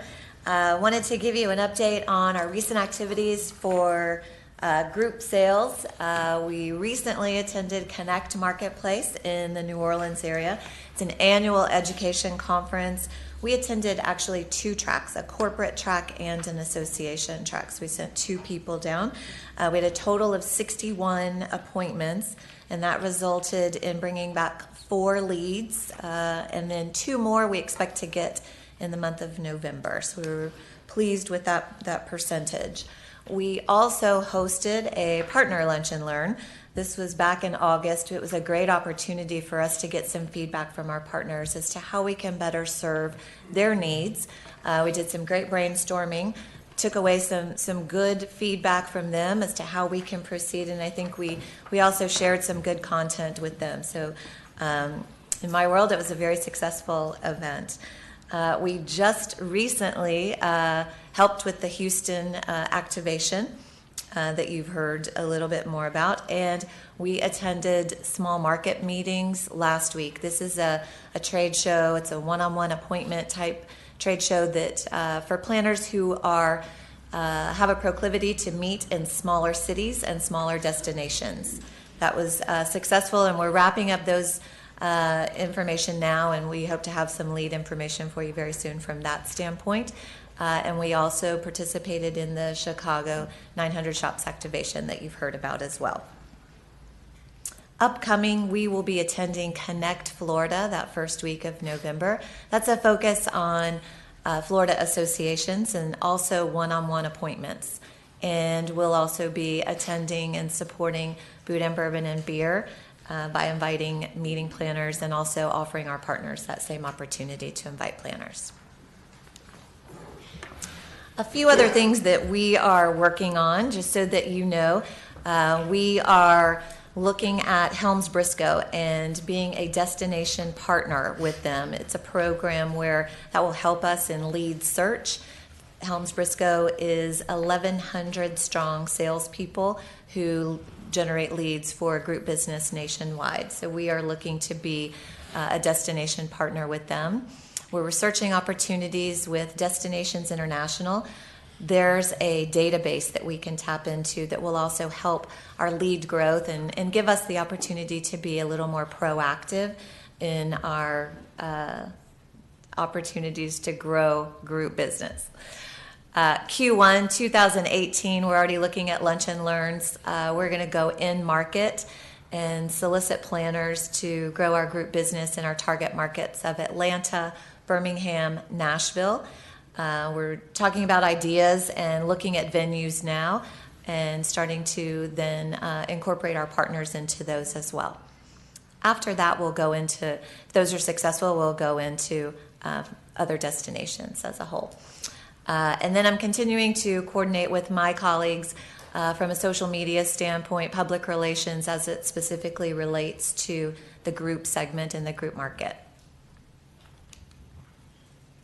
Visitor center stats, always good numbers.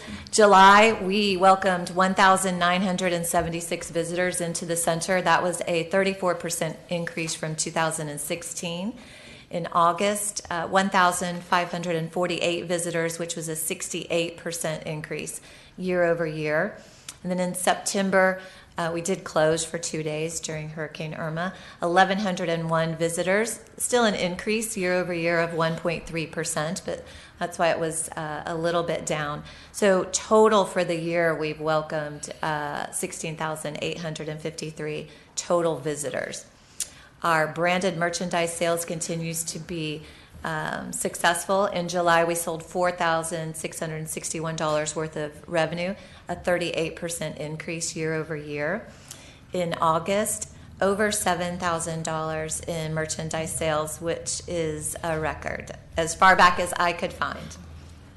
Dawn, what are you Yes. got? What are y'all selling the most? I mean, there's a lot more people coming in. What are we doing different? The T-shirts were a big hit. Were they? Find Your Perfect Beach T-shirts, and we've ordered more, and also the long sleeve version. But that seems to be we've got some great merchandise, and so a lot of things are very popular. And I would also like to commend the visitor center team for doing such a great job in welcoming everybody, and they are good salespeople too. But there's some great things in there.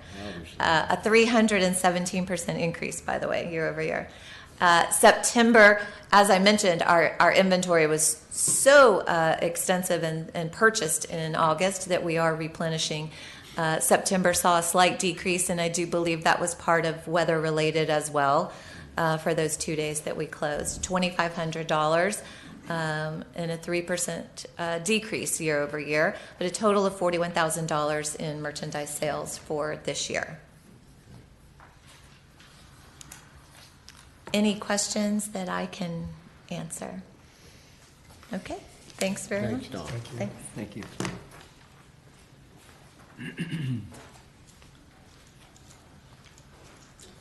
Good morning. David Demarest, Director of Communications. I've got some slides for you, and this ought to be pretty fun stuff. So what you're seeing is the where we keep track of as we march on in numbers, impressions, and value. That's gone up. We've had more media visits.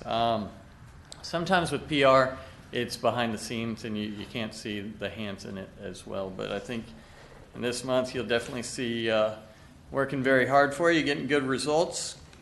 14 fall road trips for being the best fall foliage.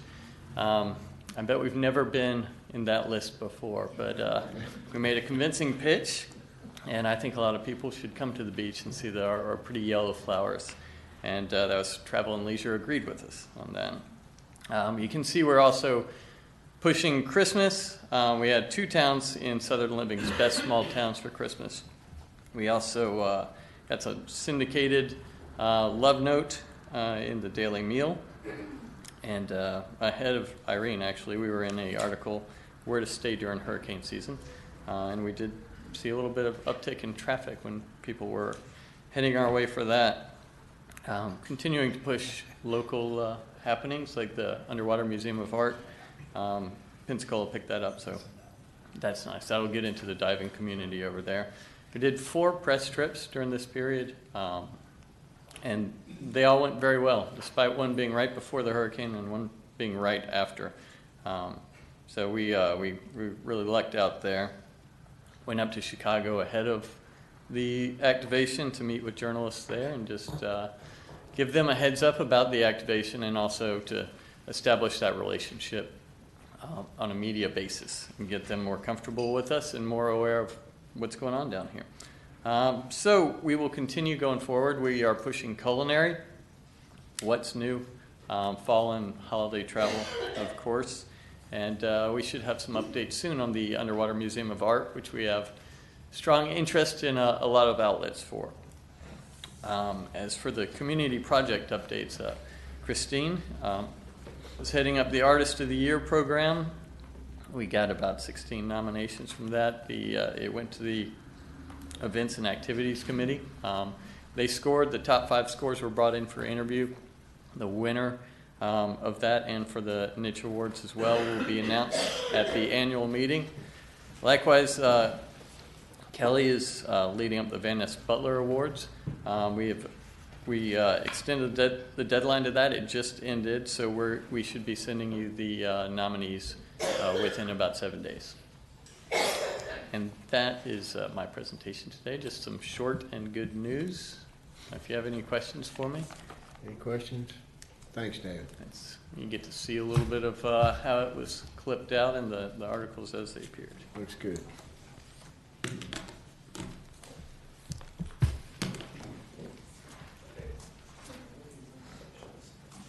You again?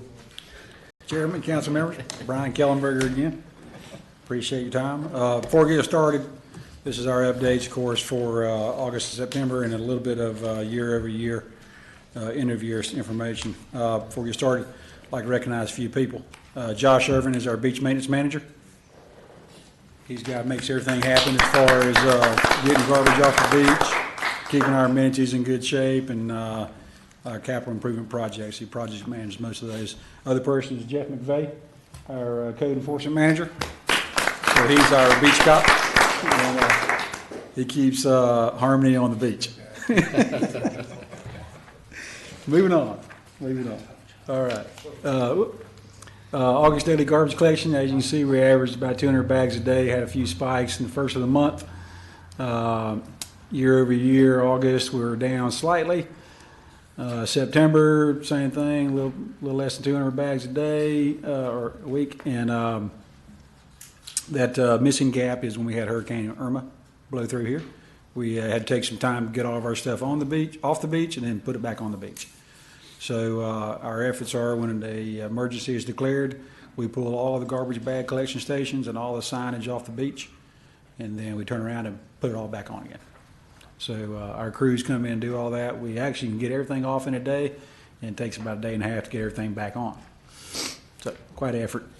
September garbage or trash down slightly. Year over year, as you can see, we're up slightly, close to 82,000 bags of garbage off the beach. So that's our wet garbage at our garbage collection stations. We also collect a lot of what I call hard garbage, or metal stuff that is not included in our Leave No Trace program, but it's just stuff that's simply left on the beach, goes into a different dumpster. So anyway, as you can see, slightly up from last year. So that's a tremendous effort by our guys. We have about 28 beach maintenance employees that clean the restrooms, pick up the trash, fix the different amenities we have. Leave No Trace, as you can see, 1st of August was fairly productive. We were up tremendously. Once again, we slightly changed our operations. We do it from 10 a.m. to about 5 a.m. or 10 p.m. to 5 a.m. And our guys do a wonderful job. We get most every night we cover the whole beach. November, same thing. You got a missing data area where Irma blew through. By the end of the year, we had collected 20,000 items. So September was up year over year, 20,000 items off the beach. Now we count everything we get. So we get a lot of beach toys, obviously, floats, tremendous amount of chairs and tents. Most of it gets recycled in various forms, either through county yard sale or by being separated and then put in a metal pile or a fabric pile. I would like to say that our Leave No Trace efforts are working, but if you're collecting 20,000 items off the beach, we got some areas we have improvement in, and I think it's education, and that's why I believe that our Beach Ambassador program and help with from communications and marketing will hopefully decrease these items next year.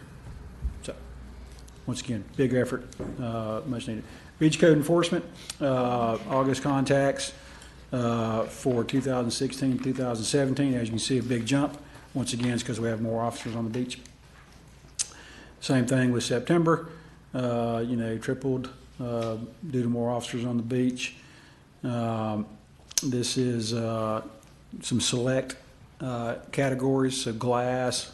I won't bore you with all the details. You have all this information in your package and in the year end.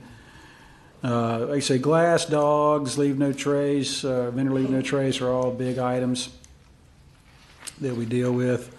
Bonfires, of course, as you can see, our bonfire compliance rate has really gone up. So that's a good indication that vendors are doing what they ought to be doing. Like I've said, throughout the year, that the industry as a whole has listened to what people want them to do, and they're doing a good job doing it. So like I say, more just select details for August and September. Nothing great. Beach code enforcement updates. I can't read that on the screen, so I got to go to my handout. Sorry. Old eyes. As you say, we're right in the thick of the code review and revision. We've had our different meetings, and then there'll be a public workshop on the 18th, hopefully followed by November 14th BCC meeting, where there'll be more discussion, and then there'll have to be a announcement or a notice of a public hearing where the codes will actually be adopted. So as we go through this next couple of weeks, we'll have more information on when those exact meetings will be. But right now, it looks like it is definitely October 18th for a public workshop, then more than likely November 14th for a BCC meeting discussion. So moving forward, capital improvement projects, multi-use path projects. A few of these have come off the list. This is what we have left to do, or what we're doing. So the phase 2 of the Western Lake project, still working on some easements with the state park system. Public Works is spearheading this project. We're paying for it, and so but we ought to be able to get construction started in December. Our 283 to 83, that's a complete removal and replacement of the path in that section. Design and permit is completed. We have had our intake meeting with Central Purchasing. Project's out for bid right now. We should be able to start it in late October, or let the bid or the contract in and start in November. The wooden bridge repair replacement, that's all of the wooden bridges and approach bridges to the metal spans on the path. The ones at Alligator Lake and Little Redfish will be done in conjunction with the path project there, as well as the ones at Big Redfish. The other ones on the path will let in lots, depending, once again, on tourist season. They're still serviceable, they just need to be replaced. It's time to take a look at them. Moving forward, the neighborhood and regional beach accesses, that permitting process has become very tedious and laborious. Instead of doing individual field permits, we did administrative permits for the whole thing. FDEP has given us a lot of requests for additional information. We're pretty much through all that. We should have permits in place pretty soon. And then we'll, once again, divide those up into different lots and construct them so that no one particular area has all of its beach accesses closed at one time. And we'll do it in conjunction with our tourist season so as not to compromise anybody. The ability to get to the beach. Dune Allen Regional Beach Access, that's our big property we bought down in Dune Allen area. About 30% complete with design and permitting. It's coming along just fine. We shared with you the conceptual design at our last meeting, and it's staying right along that. Just a few golf cart things added, parking places added. So we're moving along as scheduled. We will probably be starting construction sometime in June, maybe July of next year. Possibly earlier, but I doubt it. Once again, it won't affect anything because it's a vacant piece of property, so it's not compromising anybody's ability to get to the beach. We can construct it right through the tourist season. Miramar Beach Regional Beach Access. This is also known as the Amalfi Coast property we purchased in Miramar Beach. We have sent the project to the Architect Engineering Services pool, and they will be providing proposals for design and permit. We'll get those approved by the BCC and move forward on those in the same fashion. Present a conceptual plan at a public workshop, and then move forward through design development. Same thing with our Seagrove Beach. That's the property we purchased across from Cafe 38, next to the legendary condominium complex. Same process with it. We're sent it to the continuing services pool. Expect proposals back here shortly, and we'll get those approved. 38 parking projects. We moving along good on those. About 75% complete with all 5 areas. The first area was the one done in conjunction with the Western Lake project. That was done by a separate contractor. The other 4 were done by another contractor.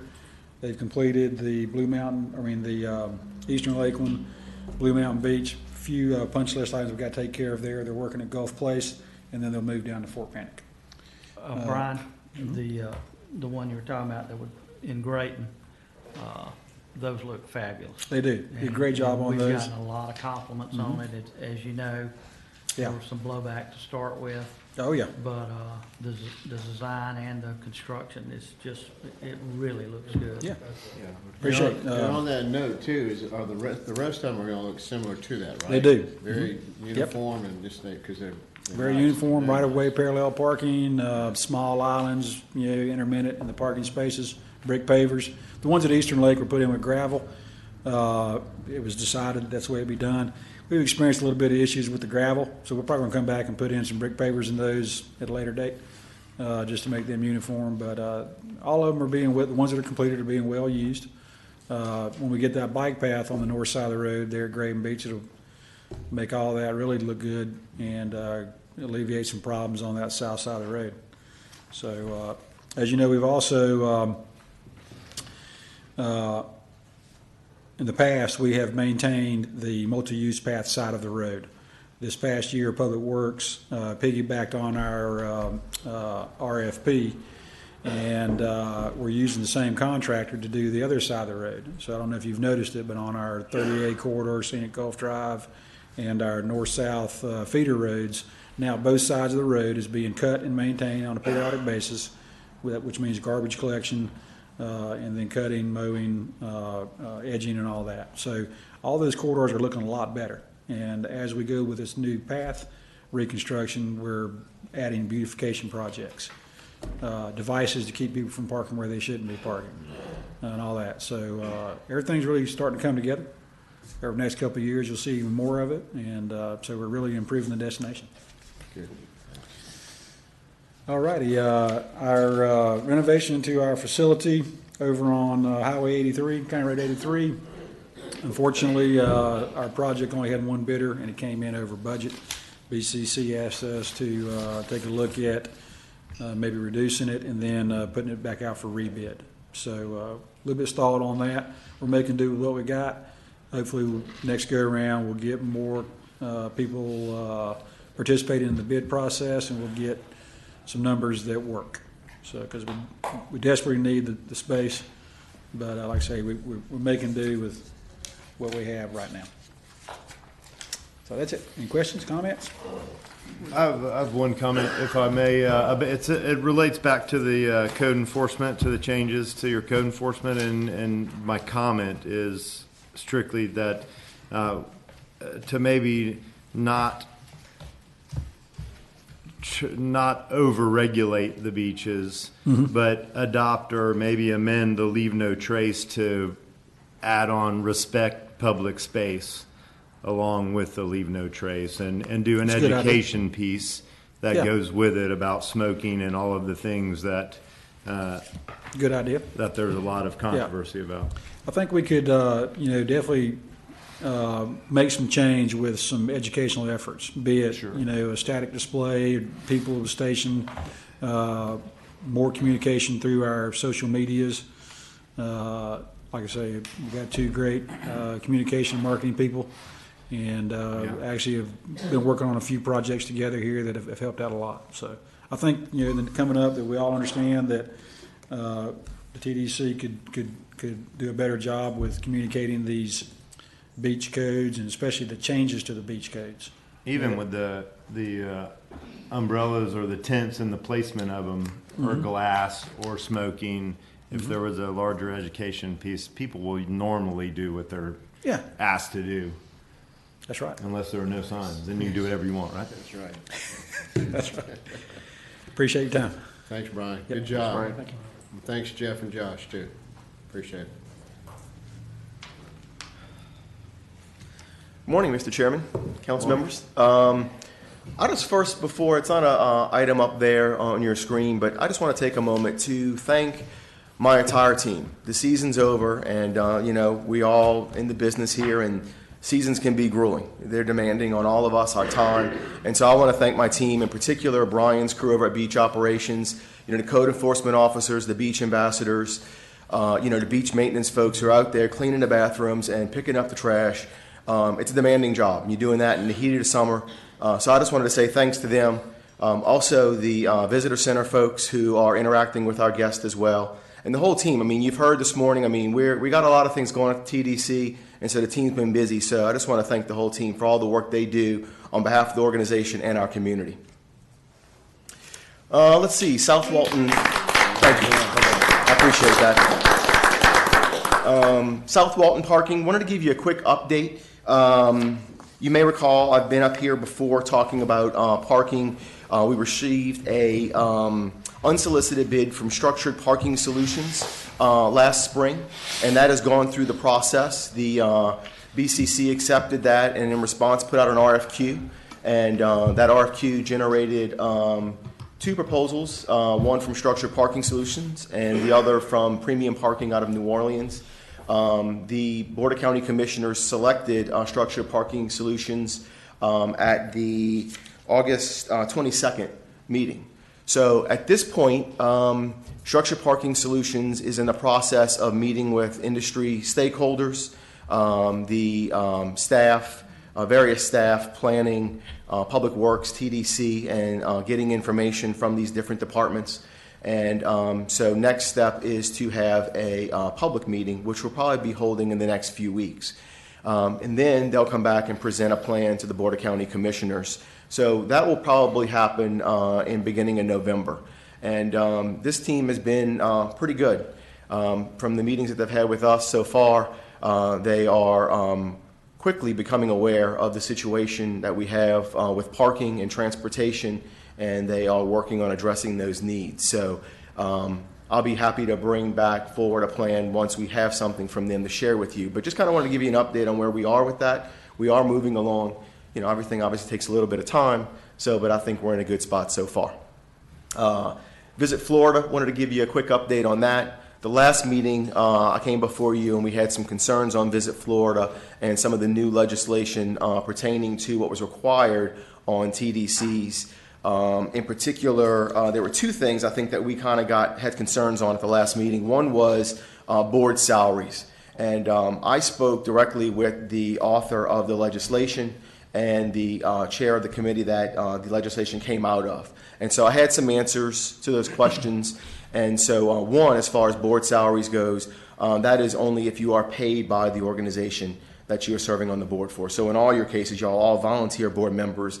So therefore, your salaries, your private salaries, do not need to be disclosed. So I thought that was good news.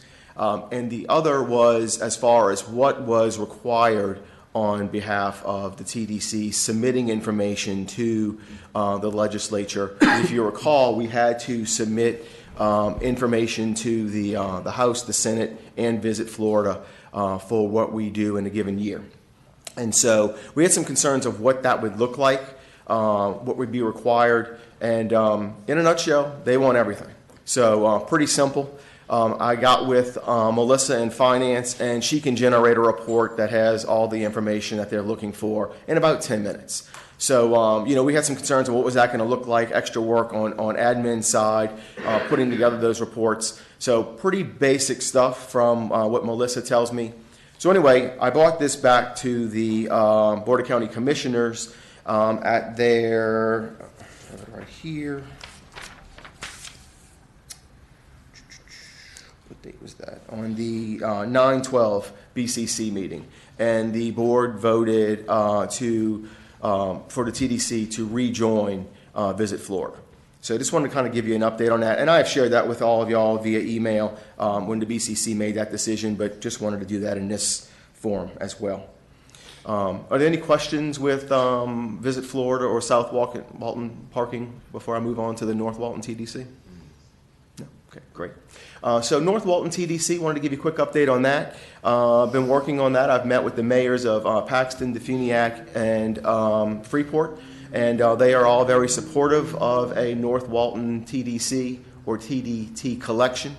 And so next step, I'm going to start meeting with some of the prospective industry partners, RV parks, hotels, and kind of start talking to those folks to see where their thoughts are on that. And so once I do that, I'll bring back and give you an update on that as well. So like I said, so far I've met with the mayors, and they're supportive of the initiative. So we'll kind of see. Yes, sir.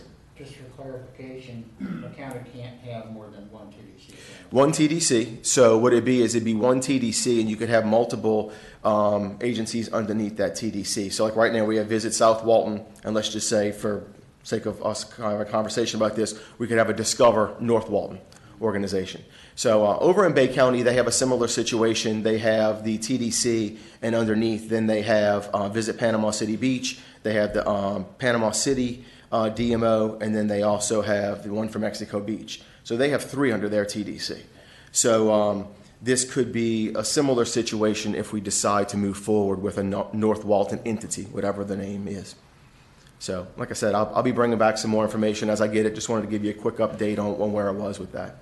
So wanted to, it's not on here because it's something that I just thought of last night when I was preparing for the meeting, but it's something that came up a couple of weeks ago. I received a letter from 14 bed tax collectors in regards to fees through OTAs, online travel agencies like VRBO, Airbnb, and so on. And there's a great concern among these 14 that signed this letter and sent it to me of these fees that are being charged by the OTAs. And they want some assistance from the TDC in regards to promoting booking local versus booking through these OTAs, like a Home and Away, for instance, or VRBO. And so I have reached back out to the owner of 360 Blue. She actually was the one who was kind of the one who sent the letter on behalf of the group. And so I've reached out to her a couple times. Still have not had success in actually speaking with her. But my team and I have met, and we are prepared to sit down with these folks.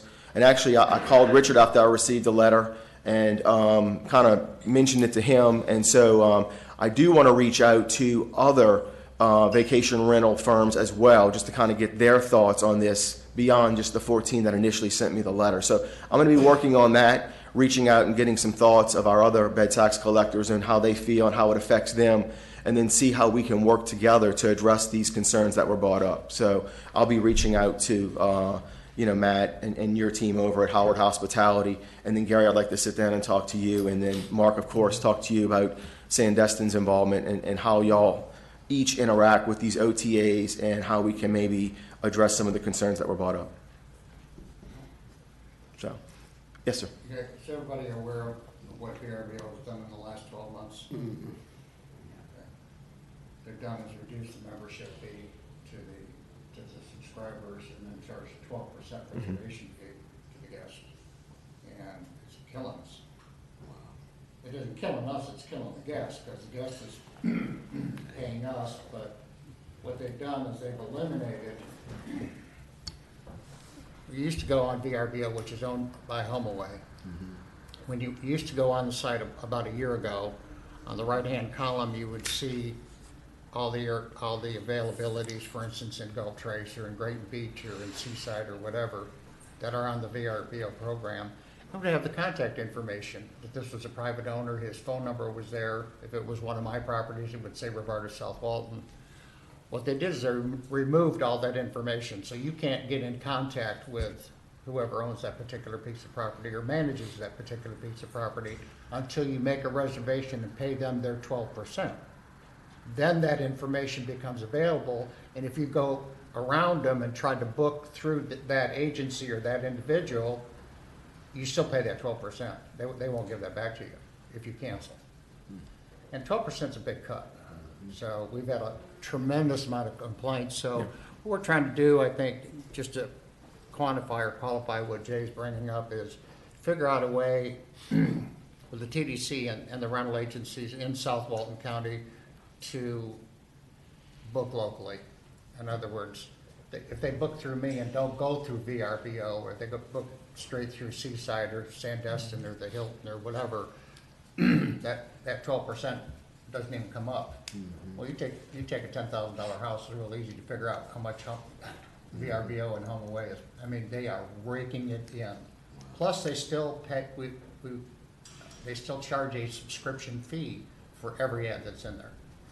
So they are just raking it in. But the guest is the one that ends up paying for it. So what we're trying to do is figure out a way, if they have the right to charge 12%, then we have a right to fight that. And the way to do that, we think, is collectively to book local. And we can do that through our mailing list. We can do that through the TDC mailing list, each management company's list. And state, if you book through VRBO, you're going to pay a 12% fee. If you book locally, you're not going to be paying that fee. You know, VRBO, I don't care. You know, they're a publicly traded company. And all they're doing is just taking money away from our guests that would normally be spent here in Walton County. So it's hurting our own economy. Pardon me? I think it's a subsidiary of Expedia, is it not? I believe so. Yeah. It is, yes. So, because we were kind of surprised, I mean, Hilton, obviously, it's not VRBO, because it's not individually owned. But, Right.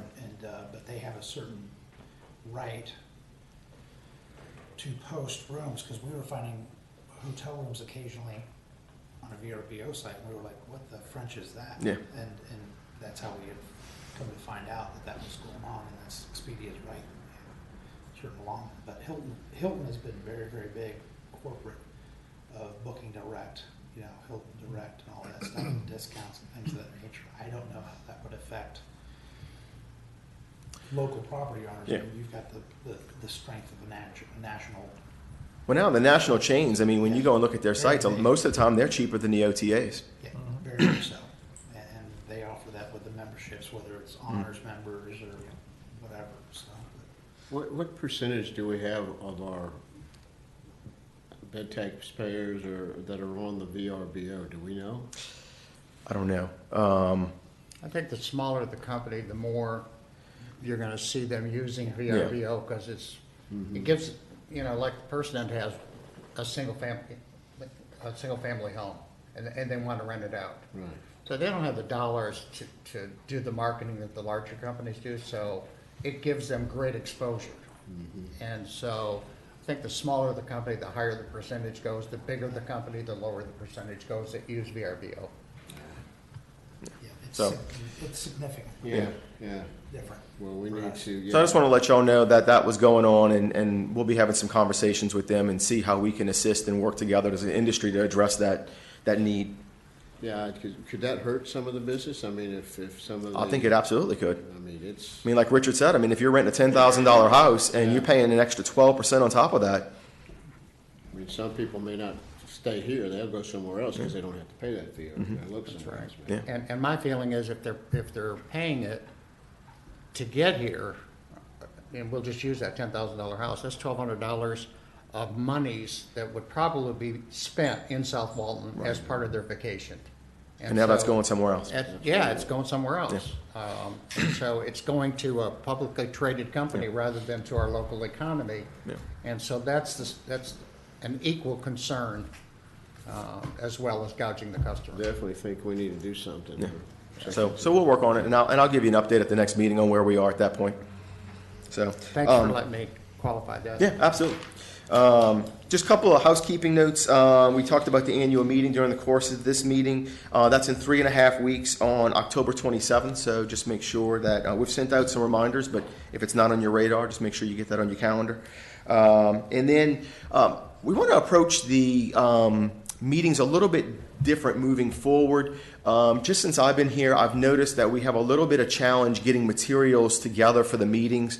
And so moving forward, just for instance, the December meeting. At the December meeting, I'd like to cover the information from September and October and not for November, because it's very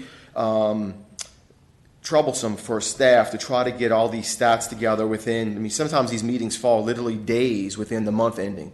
And so we're trying to pull together stats, and then we're sending out packets a week ahead of time, and then we're coming and we're giving you packets the morning of, because there's a difference in the information. So I think just to make things a little bit cleaner and easier, we're just going to look at, so like I said, for December, case in point, we'll have in there September and October. We won't have November. Now, I think the big thing is we're all interested in TDT collections. So like Jason, we just got those yesterday evening. So if we get those, we'll certainly share them with you, but they probably won't be part of a packet. Like I said, I think it's just easier on everybody if we do it that way. So if there's any concerns with that, certainly share those with me. But that's how we kind of like to move forward in the future. I think it makes a lot of sense, Okay. because I know getting all these late updates, Yeah. a lot of times we don't have time to even read them before Right. we get to a meeting. You've got to save a tree or two here and Yeah. there also, so. Yeah, no, it makes all kinds of sense. Great. Thanks. Any questions for me? Nope. Great. No, sir, you've done a great job this year. Thank you very much. Yeah. Thank you. I appreciate that. Okay. With that, I turn it back over to you, Mr. All Chairman. righty, thank you. Jay. Good job. Any council comments? Anybody have anything to say? I have one. I'm not trying to beat this horse to death, but Scenic Corridor, where's Lee? Is she in here? Lee, I don't know if you can help out, but I don't know if this is a county thing, but it's still the trash. I'm still gonna harp on this trash. If y'all have noticed, our mowing group's not picking up the trash, and they're mowing the trash. So Well, I think, if we can do something, especially on the new mowing stuff, yeah, and I believe Lee will agree with me, when they first started, it was so high that they couldn't even see the trash. So in that contract, I think we need to give them a little time. We also have problems with people throwing trash out. And, you know, these people are supposed to mow these per contract, you know. They don't have people coming by and picking up trash. They do, but not on a daily basis. So, but I think if we give them a little more time on this new contract, it'll be a lot cleaner. well, you weren't here at that meeting, but I at least asked for some of these contracted garbage pickups on the weekends. We were talking about that, to have some nets over their trucks. I know Jay, and I talked to, he watched some come out of a back of a truck. So there's not any, we need something there. We need something to kind of work with these guys. I've seen that myself. Yeah, so. and I mean, I've seen it coming out of the back of trucks, and even Waste Management's trucks, I've seen some of the stuff come out of there. But the bottom line is that, and I understand that situation, but I don't see them on the time that when they're mowing, they're not going around and picking up the trash like they used to. They used to pick up the trash before they mowed. With little gators. Yeah, with the Yep. little gators, yeah, little ATVs, and they didn't, I don't see that happening now, and I did see a guy the other day mowing, and he had a bag in front of his mower, and there was no trash in the bag, but he was mowing the trash as he went by. Brian. Can't inmates do that? Can't inmates be more, I don't know how that works. Thank you, But it'll Chairman. work. Are you referring to Highway 98? Yes, sir. Yep. We've had some difficulties. As you know, we took over that contract of mowing the right-of-way and the median on Highway 98.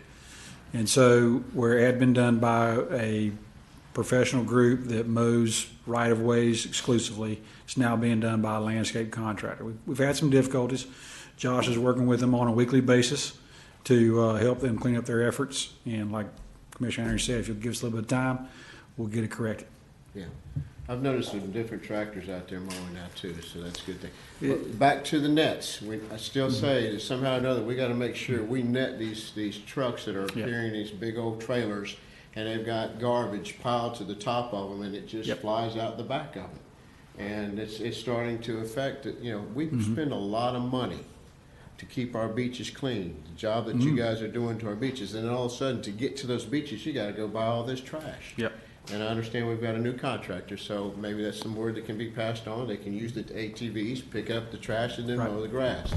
But, you know, we spend a lot of money, and Just a lot of people money. like coming here because, you know what? It's clean. Yep. It looks clean. Yeah. But that does not look clean. If you drive down the road today, y'all look and see what I'm talking about. Thank you. Yes, sir. Anything else?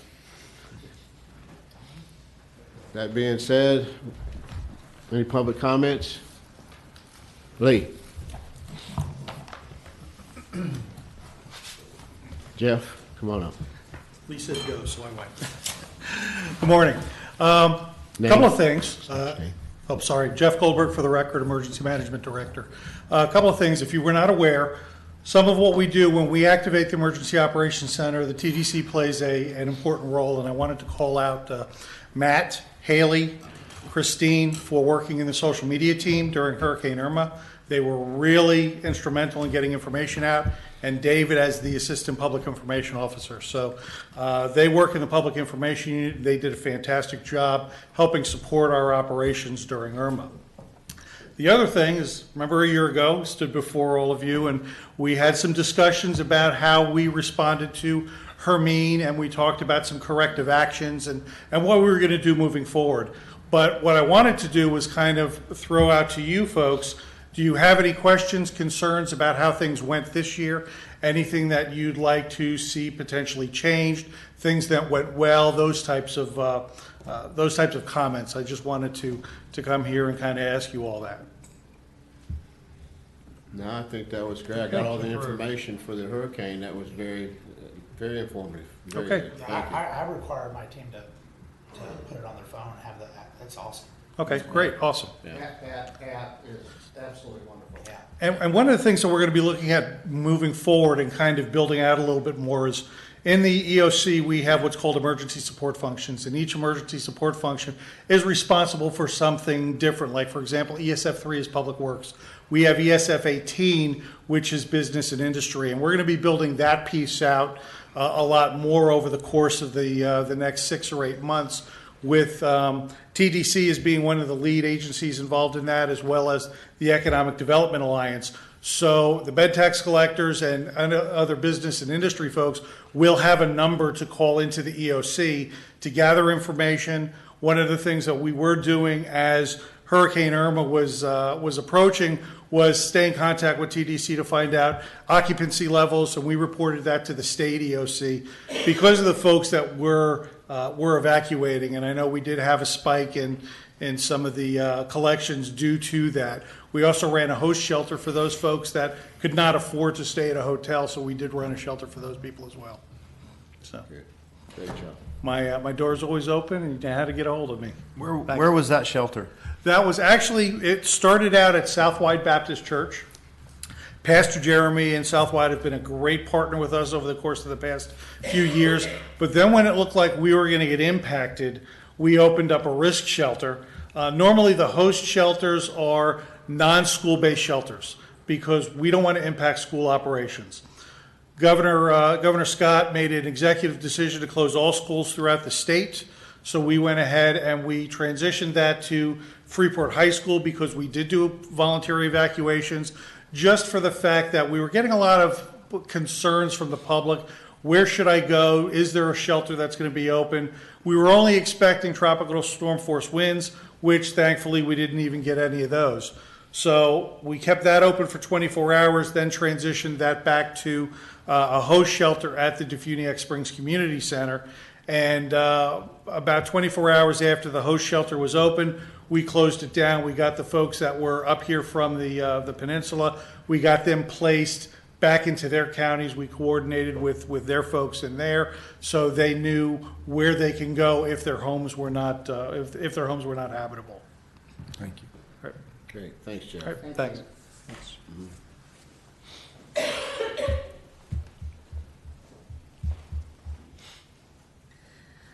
Hi, thank you, Council, for the opportunity to speak. Representing Scenic Corridor Foundation, Lee Moore, sorry, M-O-O-R-E. I have been in touch with Commissioner Anderson and TDC staff about the mowing and trash, and I know they're working on it.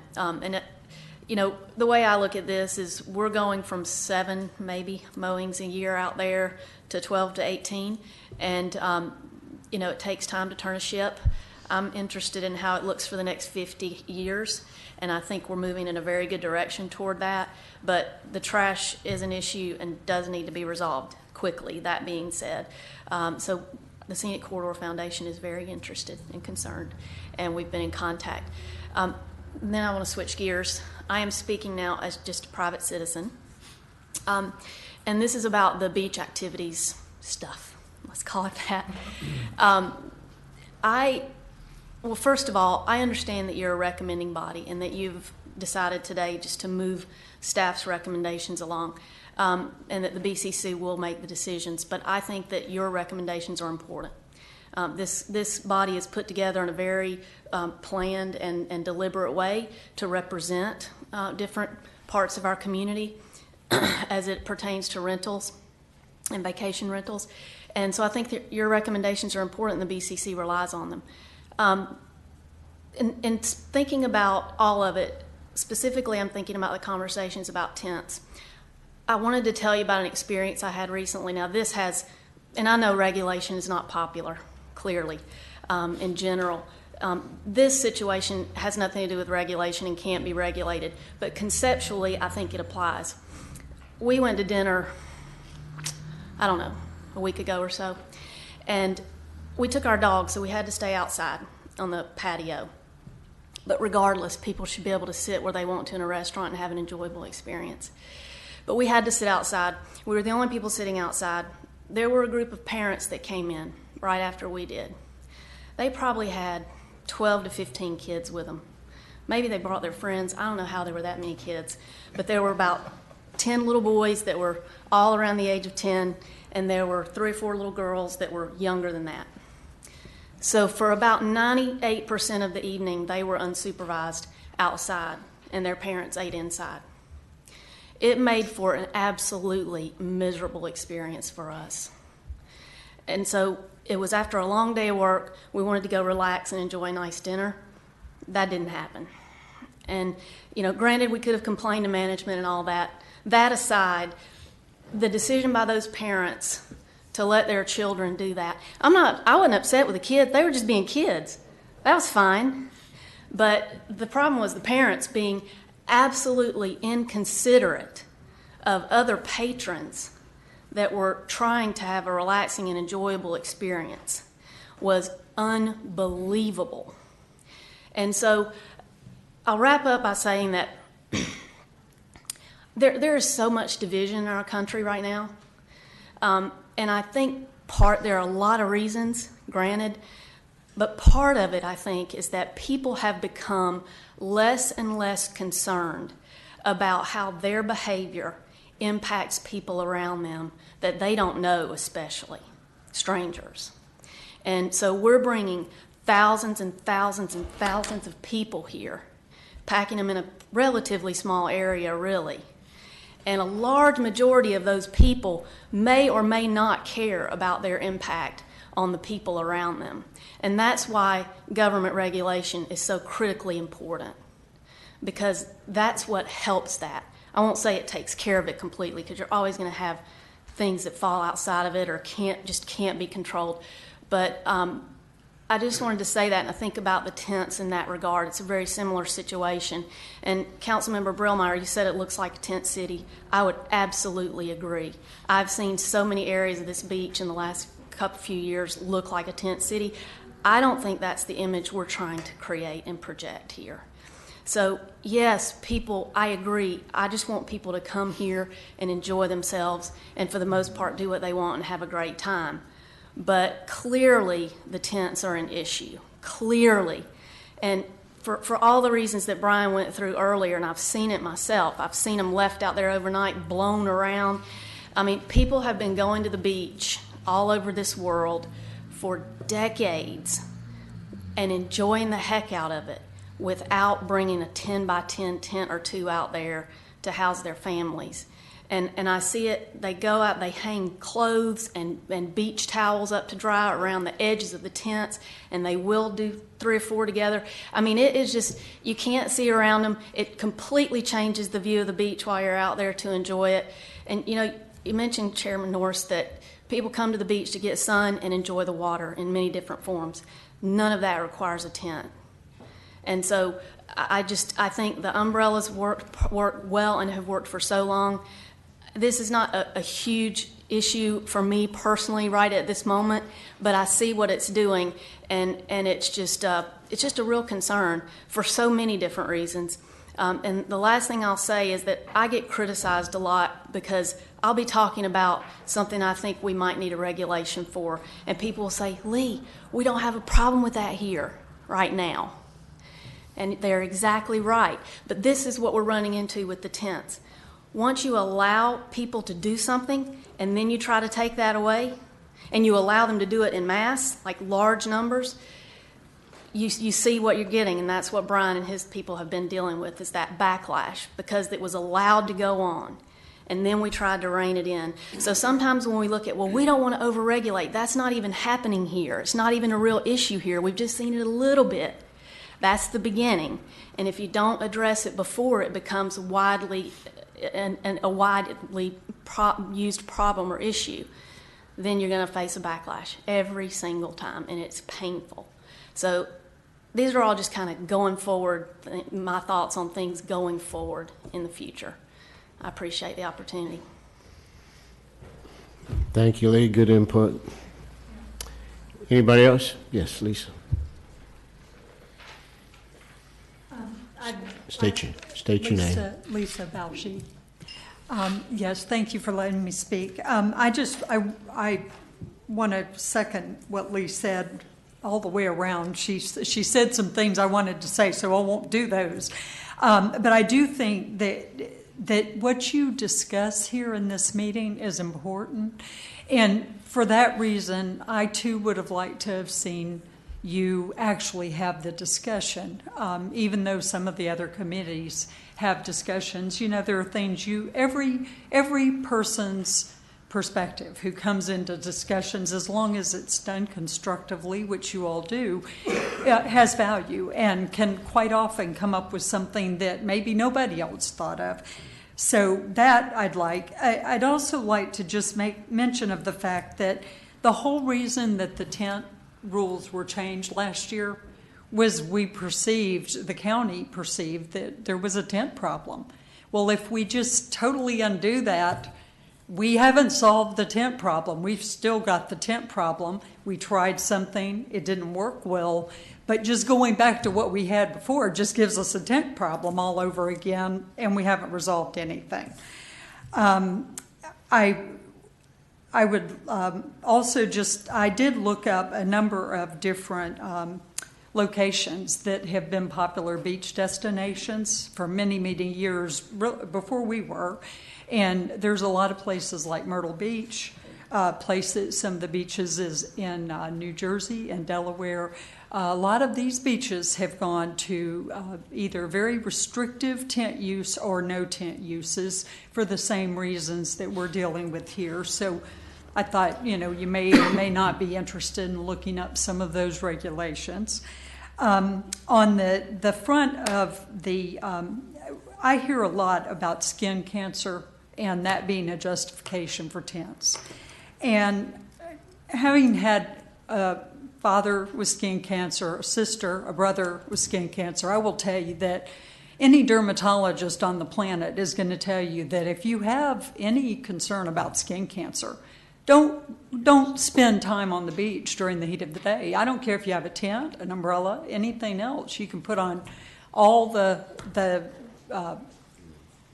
lotions and all that you want to, but the heat of the day, the reflection off the white sand, the reflection off the water, all of those things make you susceptible to skin problems. And particularly if you have a susceptibility to skin cancer, it's just not a good idea to be baking yourself all day long. So while I understand and I'm sympathetic because I do have a family history of skin cancer, I also think people have to, again, be responsible for their actions and not assume that just because they have a tent or an umbrella that somehow that's going to protect them from skin cancer. And last but not least, I don't even know how viable this is, but I would really like to see if there's a way we could work legislatively to see if perhaps TDC funds could be used a little more broadly. We have a tremendous amount of pressure put on our infrastructure here. And yet, over and over we hear about how confined the TDC funding is to certain kinds of specific projects. So I don't know if there's any leaning on this board, or even if this board can do anything with that, or if it would have to fall to the BCC. But it'd be interesting to see if there couldn't be some broadening of things we could spend TDC money on that are generated, the extra burdens, because we do have so many visitors.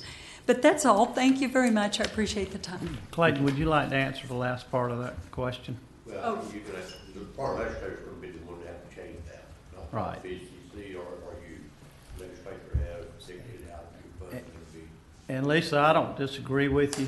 I mean, I know the TD funds are very restrictive, and there has been a little bit of legislature from the state of Florida that's loosened a little bit of it up, but my suggestion is write your legislator every day.